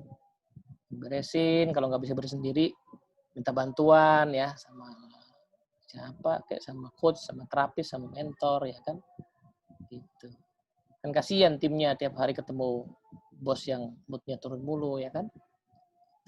Lihat mukanya aja gue nggak semangat gitu loh. Baru lihat mukanya, belum denger omongannya, ini kan kasihan banget kan. Buka WA-nya aja udah deg-degan aku tuh. Tung. Nah, ini bayangin ya. Di zaman sekarang itu WA saja belum dibuka pesannya sudah bisa bikin deg-degan. Ya. Bagaimana cara menghadapi pimpinan tidak sarah dengan kita? Yang kita notabene kita sama juga dengan dia, maksudnya. Oh, tidak sarah. Ya kalau kita masih mau di bawah dia, ya menyelaraskan diri toh. Ya kan, kalau udah nggak cocok sama sekali ya resign. Gitu loh. Tapi kalau masih mau di situ ya harus menjelaskan diri. Bagaimana menghadapi tim yang terkadang agak bandel lah mereka kerja. Nah itu, bandel itu dibedah dulu ya. Apa isi pikirannya? Gitu. Apa isi pikirannya? Kenapa dia berpikir begitu? Apa persepsi dia tentang instruksi saya? Kan? Bisa jadi kan tadi ke filter sama dia beda nih. Ya kan? Selama ini belum pernah saya beri punishment, hanya reward yang saya beri kepada mereka. Ya, sebelum kita ngomong reward punishment, kita gali dulu nih apa yang bikin. Tadi udah kita kasih contoh ya, leader cuman bilang bahwa ya tim ada perubahan target ya. Mereka bisa mikir macam-macam, tergantung apa yang lagi dipikirin saat itu. Ya kan? Oke, monggo Zen Left silahkan. Bagaimana wakeh juga nih Bu Linia ya. Bagaimana cara menghadapi pimpinan? Udah ya, udah. Bagaimana cara menghadapi tim yang semuanya senior? Sama, Bu, senior junior sama Sami Mawon. Dia manusia juga. Karena senior dan junior itu kan hanya masalah pembanding ya. Usia 50 tahun tuh muda apa tua? Ya tergantung pembandingnya. Dibanding mana 80 tahun ya lebih muda 30 tahun. Kalau dibandingkan usia 37 kayak saya, tua apa muda? Ya. Muda dibandingin yang jawab barusan. Saya ngajar di Tokopedia, tua banget saya, Bos. Manajer di sana umurnya 26, 27. Udah manajer tuh di sana. Aduh, saya langsung berenungi nasib lah kalau gitu kayak gitu. CEO-nya tuh William Tanuwijaya kayaknya cuma beda 3 tahun sama saya dia. Jadi tua muda tergantung pembanding, semuanya manusia. Selain konfirmasi langsung, bagaimana leader mendeteksi tim melakukan tindakan yang tidak sesuai dengan perasaan? Ya kalau tidak ada hasilnya, Bos. Kalau hasilnya nggak muncul, berarti kan tindakannya tidak efektif. Nah, harus cek. Gitu. Makanya nggak efektif sebenarnya leader itu hanya lihat hasil saja. Karena hasil itu hanya dampak. Hasil itu pas data. Yang harus kita perhatikan adalah behavior-nya benar apa enggak. Kalau behavior-nya benar, tinggal tunggu waktu, insya Allah hasilnya datang. Ya kecuali ada nasib yang lain. Tapi kalau tindakannya nggak bener, kan boro-boro hasilnya bener kan gitu kan? Tim sales ya, dia udah disiplin tuh, nge-call, prospecting, udah rajin, udah bener tuh, bagus. Belum ada hasilnya, nah tinggal kita lihat, oh mungkin datanya nggak bagus atau mungkin salah market gitu kan. Tapi kalau nelponnya aja nggak disiplin, nah itu kita mesti beresin dulu. Karena orang yang tidak disiplin terus dapat hasil tuh namanya kebetulan. Karena ada bisnis yang kayak gitu ya, bisnis yang ditunggu aja datang hasilnya kalau lagi kebetulan. Oke, apalagi nih? Bagaimana? Bentar. Apa nggak micromanagement kalau timnya banyak? Apa yang trouble aja? Kalau timnya banyak, maka kita mesti memberdayakan ya beberapa orang yang bisa menjadi mentor bagi yang lain. Gitu. Tapi gini masalahnya, kadang-kadang tim banyak itu kan katanya nggak terlalu jelas sih berapa banyaknya. Gitu. Problem dengan banyak itu kadang-kadang adalah kita belum percaya sama mereka, belum bisa delegasi dengan bagus, sehingga banyak kerjaan masih kita kerjain sendiri. Ya nggak akan cukup. Ya kan? Ya akan cukup waktunya. Turun tangan terus. Turun ke lapangan terus. Dampingin terus. Nah, ini berarti tanda-tanda. Bagaimana cara merilis dengan cepat budaya para leader dengan mindset ngikutin, jika ngikutin akan dibina, jika nggak mau akan dibinasakan.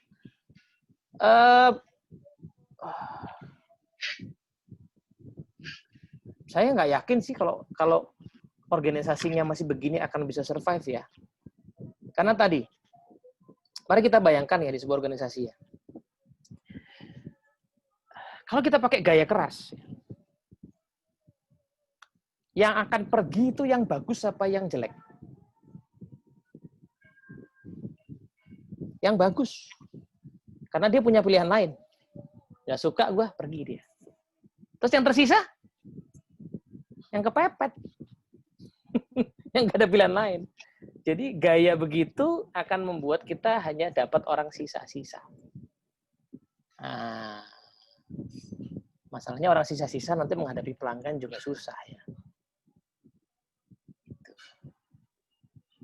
Buku tentang NLP yang recommended buat saya, ya boleh cari buku NLP The Art of Enjoying Life, tapi e-booknya saja tadi itu ya. Sebagai leader, bagaimana cara menaklukkan anggota tim yang umurnya jauh lebih tua? Sama, dia manusia juga. Dia manusia juga. Kita kadang-kadang cuman justru pikiran kita tentang itu yang menghalangi. Contoh ya, kita pakai model yang tadi.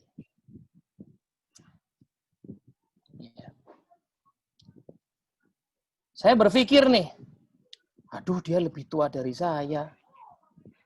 Cara ngomongnya gimana ya? Pas mikir gitu perasaan kita apa? Galau, bingung. Terus pas ngasih instruksi, ragu-ragu. Ditangkap sama dia, ini anak muda nggak kompeten. Terus dia merasa apa? Kenapa nggak aku sih yang diangkat aja? Terus dia kerjanya malas-malasan. Terus kita persepsi lagi, tuh kan orang tua nggak bisa diajak gerak. Terus kita baper. Terus kita nggak pernah ngomong sama dia. Karena kita nggak ngomong sama dia, dia mikir apa? Emang dasar ini. Nggak kompeten betul berarti emang dia nih. Muter aja terus gitu. Jadi titiknya di sini. Di sini pasang pikiran bahwa dia itu manusia. Manusia itu punya kebutuhan untuk bekerja, berkarya. Kalau dia nggak melakukan berarti dia belum nemu. Ya kan? Mas, anak buah saya sudah mau pensiun. Saya sering dapat curhatan begitu. Dan mulai malas-malasan. Saya bilang, pernah nanya nggak sama anggota timnya? Pak, Bu, Bapak, Ibu 2 tahun lagi pensiun. Kalau udah pensiun mau dikenang sebagai apa? Orang tua yang tak ada gunanya, orang tua yang nyusahin, nggak mau diajak belajar, atau orang tua yang semangat, orang tua yang antusias, orang tua yang jadi teladan buat yang muda. Ini belum banyak anggota tim yang mikir begini. Kita masih pancing dengan pertanyaan itu. Mau pensiun sebagai apa?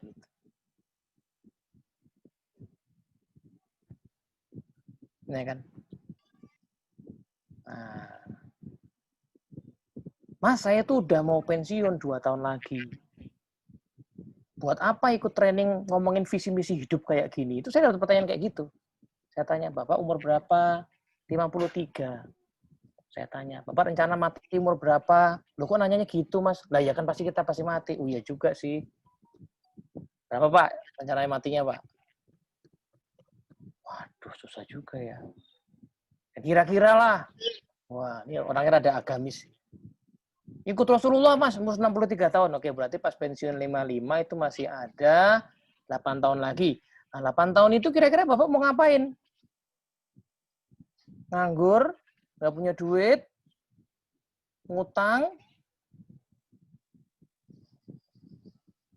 tiap bulan berobat karena diabetes, atau yang mana?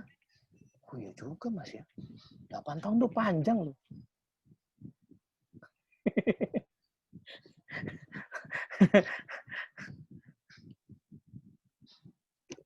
Duit pensiun cukup nggak buat 8 tahun? Dan ya iya kalau 8 tahun. Kalau per 5-6 kena serangan jantung cukup nggak? Wah, iya juga Mas ya. Kadang-kadang kita perlu picu dengan pertanyaan itu. Manusia perlu butuh dengan itu. Nah, ini dia. Oke. Baiklah kalau gitu teman-teman. Nah, jadi singkat cerita. Aku mau share screen kok lupa. Singkat cerita, inilah materi kita yang nanti detailnya urusan coaching-coaching tim kita nanti akan kita bahas. Ada kelas khusus kalau berminat tanggal 29 November jam 9 sampai jam 12 leadership coaching with NLP. Tadi overview leadership-nya, sekarang coaching-nya lebih spesifik. Investasinya 500.000. Tapi kalau mau lebih murah silahkan ikut di sini. NLP Conference 15 November. Ada banyak pilihan pembicara. Nah, gitu kira-kira. Mas Okto, Mas Samsul mau nambahin sesuatu? Oke, luar biasa. Kita applause dulu dong buat Mas Teddy. Open mic, semua open mic, beri applause yang luar biasa dong untuk Mas Teddy. Matur nuwun Mas Teddy. Oke. Thank you, Coach. Orang yang Baik, rekan-rekan sekalian, kita sudah tadi menyaksikan dari Mas Teddy. Luar biasa ilmunya, ya pertanyaan-pertanyaan juga tadi dahsyat-dahsyat ya. Saya tadi mengikuti luar biasa ya. Oke. Baik, teman-teman sekalian tadi ya, kalau ada yang mau ikut lanjutannya di tanggal 29 nanti itu akan lebih detail lagi karena kita akan belajar tentang bagaimana leadership coaching gitu ya. Dan harganya 500.000. Namun kalau yang mau harganya lebih baik, lebih spesial, nah silahkan daftar di Indonesia NLP Conference nantinya. Nantinya akan disampaikan oleh Mbak Mas Okto yang mau nyampein atau? Oke ya. Mbak Maya. Oke, tapi nanti sebelum itu teman-teman saya mau share sesuatu dulu ya. Yuk kita lihat sama-sama. Oke, saya mau share sesuatu dulu. Yuk kita saksikan video berikut ini. Sorry, suaranya belum ya. Saya mau share video dulu. Tadi kedengeran kok Mas? Kedengeran kok Mas. Kedengeran ya? Oke. Sip.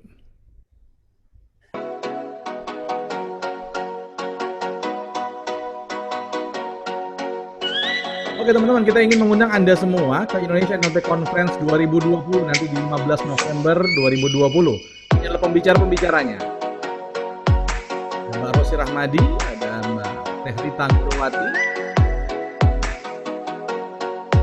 Lagi sebelumnya ada Mas Jaya, ya, ada Kang Asep Hairul Gani. Oke, ada Mas Darmawan Aji.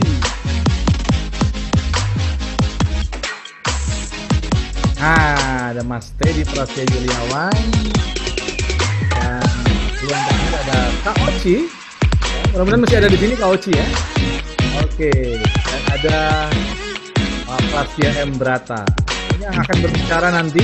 Ya, yang di awal tadi ada Mas Jaya, ini pembicara kita. Dan di 15 November 2020 kita akan mengikuti Indonesia NLP Conference 2020. Jangan lupa dan teman-teman silakan langsung sekarang ambil handphonenya langsung tandai kalender Anda langsung 15 November dan segera masih ada yang spesial yang akan disampaikan oleh Mbak Maya Kaunang. Silakan Mbak Maya. Terima kasih Mas Hatta, terima kasih Mas Teddy. Ini ada teman-teman saya langsung pada japri 5 menit pertama langsung berasa ditampar bolak-balik katanya. Banyak yang merasa merasa tergugah atau tersindir atau apapun itu ya. Dan saya mau share ke teman-teman semua tadi seperti video yang sudah di-share oleh Mas Teddy dan Mas Hatta. Di tanggal 15 November 2020 kita akan ada NLP Conference teman-teman dengan beberapa pembicara yang sangat luar biasa. Tadi masih ada Kak Osi di sini ya. Teman-teman, ada promo khusus untuk yang sudah join di kelas online kita hari ini. Tadi, jika teman-teman masih penasaran, pengen tahu lebih dalam bagaimana tentang leadership coaching, nah silakan bisa mendaftar di kelas Mas Teddy Prasetya Yuliawan, leadership coaching. Nah, ini investasinya 500.000, tapi teman-teman mendapatkan benefit tambahan selain belajar leadership coaching, teman-teman juga bisa mengikuti NLP Conference dengan 8 pembicara luar biasa kita. Nah, caranya bagaimana? Itu ada di link ya. Silakan jika teman-teman berminat daftar untuk leadership coaching berikut NLP Conference, ada linknya ya di HTTPS. Itu ada linknya, nanti sudah di-share Mas Okto ya, leadership coaching. Nah, ini dapat 2 training. Jadi leadership coaching dari Mas Teddy berikut NLP Conference. Nah, jadi harga kenapa tersebut teman-teman sudah langsung include ya Mbak Maya sudah ya? include, Mas, sudah Wih. include. Iya. Oke. Ya. Jadi ini Kayak kenapa rugi harus banget ikut, ya. Mas? Iya, kenapa harus ikut? Karena saya mengalami sebagai tim, ya, saya punya leader. Ini ada beberapa leader teman timnya di sini ya. Manajer kita dulu, kalau kita nanya nih, Mas, Ya. saya dulu belum belajar NLP. Kenapa sih manajer saya kalau saya nanya, dijawabnya nanya balik gitu? Sempat gemes gitu. Tapi anehnya, pertanyaan beliau itu selalu membuat kita berpikir dan akhirnya membuat kita jadi selangkah lebih maju. Dibanding kalau kita pas kita nanya, kita langsung dijawab, diajarin gitu, disuapin. Nah, ternyata beliau menggunakan teknik-teknik NLP, teknik coaching. Oh, sekarang setelah saya belajar di Indonesia NLP Society, oh ini tuh ternyata yang waktu itu diajarin ke kita timnya. Dan itu membuat tim kita sangat luar biasa solid. Ya, dan teman-teman hari ini ada di sini, teman-teman dari call center Infomedia, ada dari Telkom 147, ada dari Bandung, dari terima kasih sudah Semarang, bergabung. ya. Terima kasih sudah bergabung ya. Luar Nah, itu biasa. kita semua yang merasakan manfaat dari leadership coaching. Nah, buat teman-teman yang lain yang ingin juga merasakan bagaimana dampak leadership coaching terhadap tim, ya itu saya sarankan sebaiknya ikut. Tadi Mas Hatta 500.000 sudah Iya. dapat. Udah dua-duanya, saya Leadership kira coaching tadi hanya kelas Mas Nah. Teddy aja. Dapat Udah leadership langsung coaching ikut juga, Indonesia NLP Mas. Conference 2020 nanti di 15 November ya. Dengan 8 pembicara yang sangat kompeten di bidangnya masing-masing. Ada Mas Jaya, ya, ada Teh Rita, Mas Darmawan Aji, Kang Asep Hairul Gani, ya, Teteh Wih. Fauziah Zulfitri. Nah, semuanya ya. Kemudian Pak Prasetya M. Brata juga akan ada di Akan hadir di NLP sana nanti Conference, ya di teman-teman. NLP Iya. Conference. Ya Mbak Maya, sebenarnya gini, teman-teman boleh aja untuk tidak perlu ikut Indonesia NLP Conference kalau memang mau menjadi orang-orang yang rugi nantinya. Boleh, silakan aja. Pilihannya ada di tangan teman-teman. Pilihannya Mas ada di Teddy, tangan Anda, tapi Anda boleh untuk milih untuk tidak mengikuti kalau memang mau menjadi orang-orang yang rugi. Bayangkan 500.000 kelas leadership coaching yang Mas Teddy akan bawakan nanti tanggal 29 nanti, plus sudah dengan Indonesia NLP Conference ya. Ya Betul. Allah, itu Dan untuk informasi Mas Hatta, harga normal kita itu 350.000 Mas Hatta. harga normal Ya, itu 350.000. early bird sampai dengan 5 November. Kalau harga normal investasi sebetulnya 500.000. 500.000 untuk Nah. conference saja. Ya, tapi untuk teman-teman yang hari ini bergabung di kelas online kita, ada special price lagi kalau hanya ingin ikut NLP conference-nya saja. Oh, oke. Ada Kalau nggak mau special ikut kelas Mas price, Teddy, ya. masih ada juga ini ya. Iya, iya, 275.000 Oh, baik sekali ya Mbak. rupiah. Panitia karena baik kan saya sekali. merasakan di posisi sebagai pembelajar, Mas, saya juga Oh, berharap oke. ada beberapa pilihan paket gitu ya. Nah, untuk menjawab kebutuhan teman-teman, bisa kalau ingin daftar ke NLP Conference-nya saja, ini silakan, ada linknya sudah di-share di chat di grup di Zoom ya, teman-teman. Itu 275 mendapatkan tadi sharing dari 8 pembicara. Nantinya akan Oke. ada kelas breakout room ya, tapi setelah istirahat sholat zuhur dan makan siang itu sudah tergabung lagi di kelas besar. Masih ada 3 kelas pembicara luar biasa. Termasuk Mas Teddy hari ini salah satunya.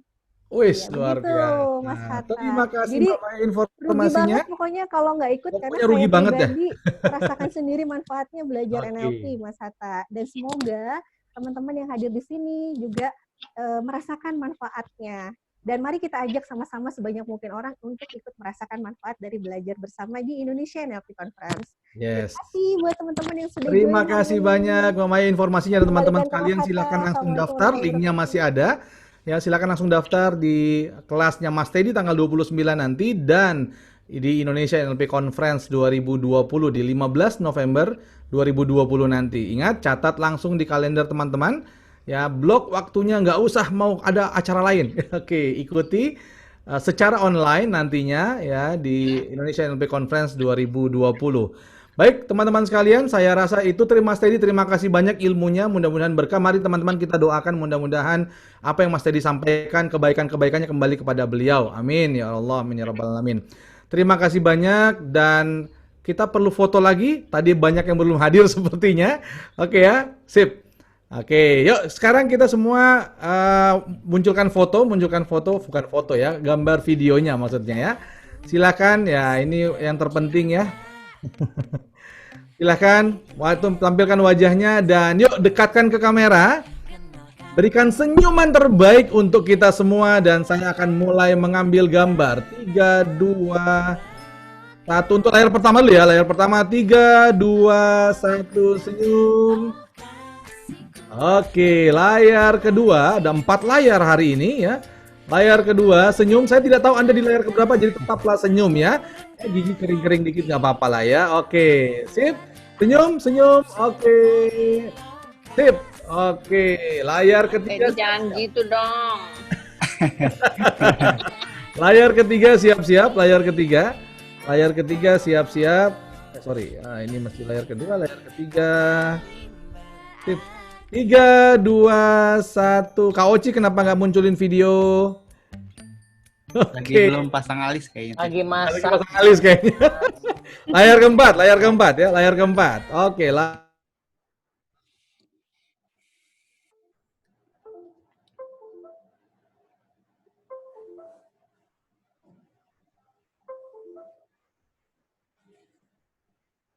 hari ini dan kehadirannya tanggal 29 nanti dan juga di Indonesia Nanti Conference 2020. Dari saya Samsul Hatta, Assalamualaikum warahmatullahi wabarakatuh. Salam sukses. Waalaikumsalam warahmatullahi wabarakatuh. Terima kasih semuanya. Makasih Mas Makasih Dedi, teman-teman semua. makasih Mas Hatta, makasih semuanya. Waalaikumsalam. Makasih Coach. Makasih Coach Teddy. Mas Teddy. Sama. Mas Arya catatannya keren. Oh iya tuh. Terima Juga keren tuh mic-nya. Makasih coach. Ya, Dengan Mbak Una tuh. Mas Arya fotokopi catatan ya. Nanti aku bagi ya Mbak Ari. Kecilin ya Mbak ini. Catatannya di mana catatannya? Mas Darmawan Aji ya? Ada hubungan saudara?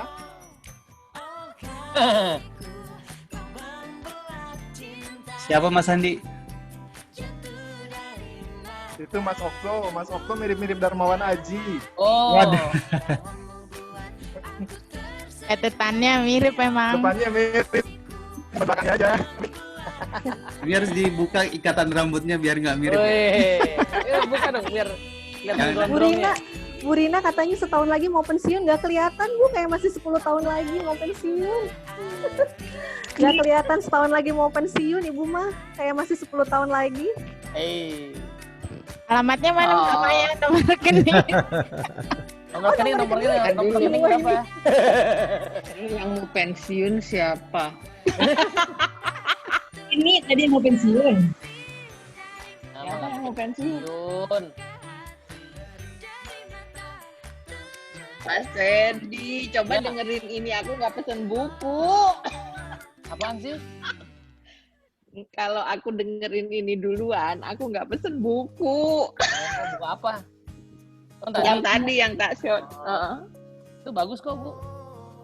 Iya. Find your why. Mindful leader. Penasaran ini detailnya. Makasih ya Mas. Makasih Mas Hatta. Mbak Ari. Sama-sama, terima kasih. Tadi ada info yang kurang nih. Ada info yang kurang. Kalau yang sudah daftar conference, kemudian mau ikut lagi leadership, nambahnya berapa? Nah, silakan Mbak Maya. Itu lebih mahal, Mas Andi. Atau gratis? Mahal. Gratis. Bonus yang udah daftar.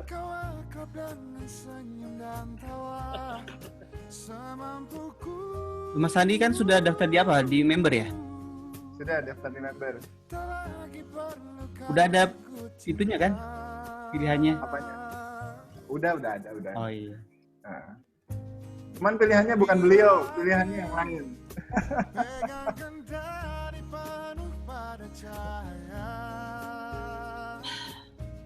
Bu Ari lagi di ruang tamu nih kayaknya. Ibu Ari. Iya, ruang tamu depan nih.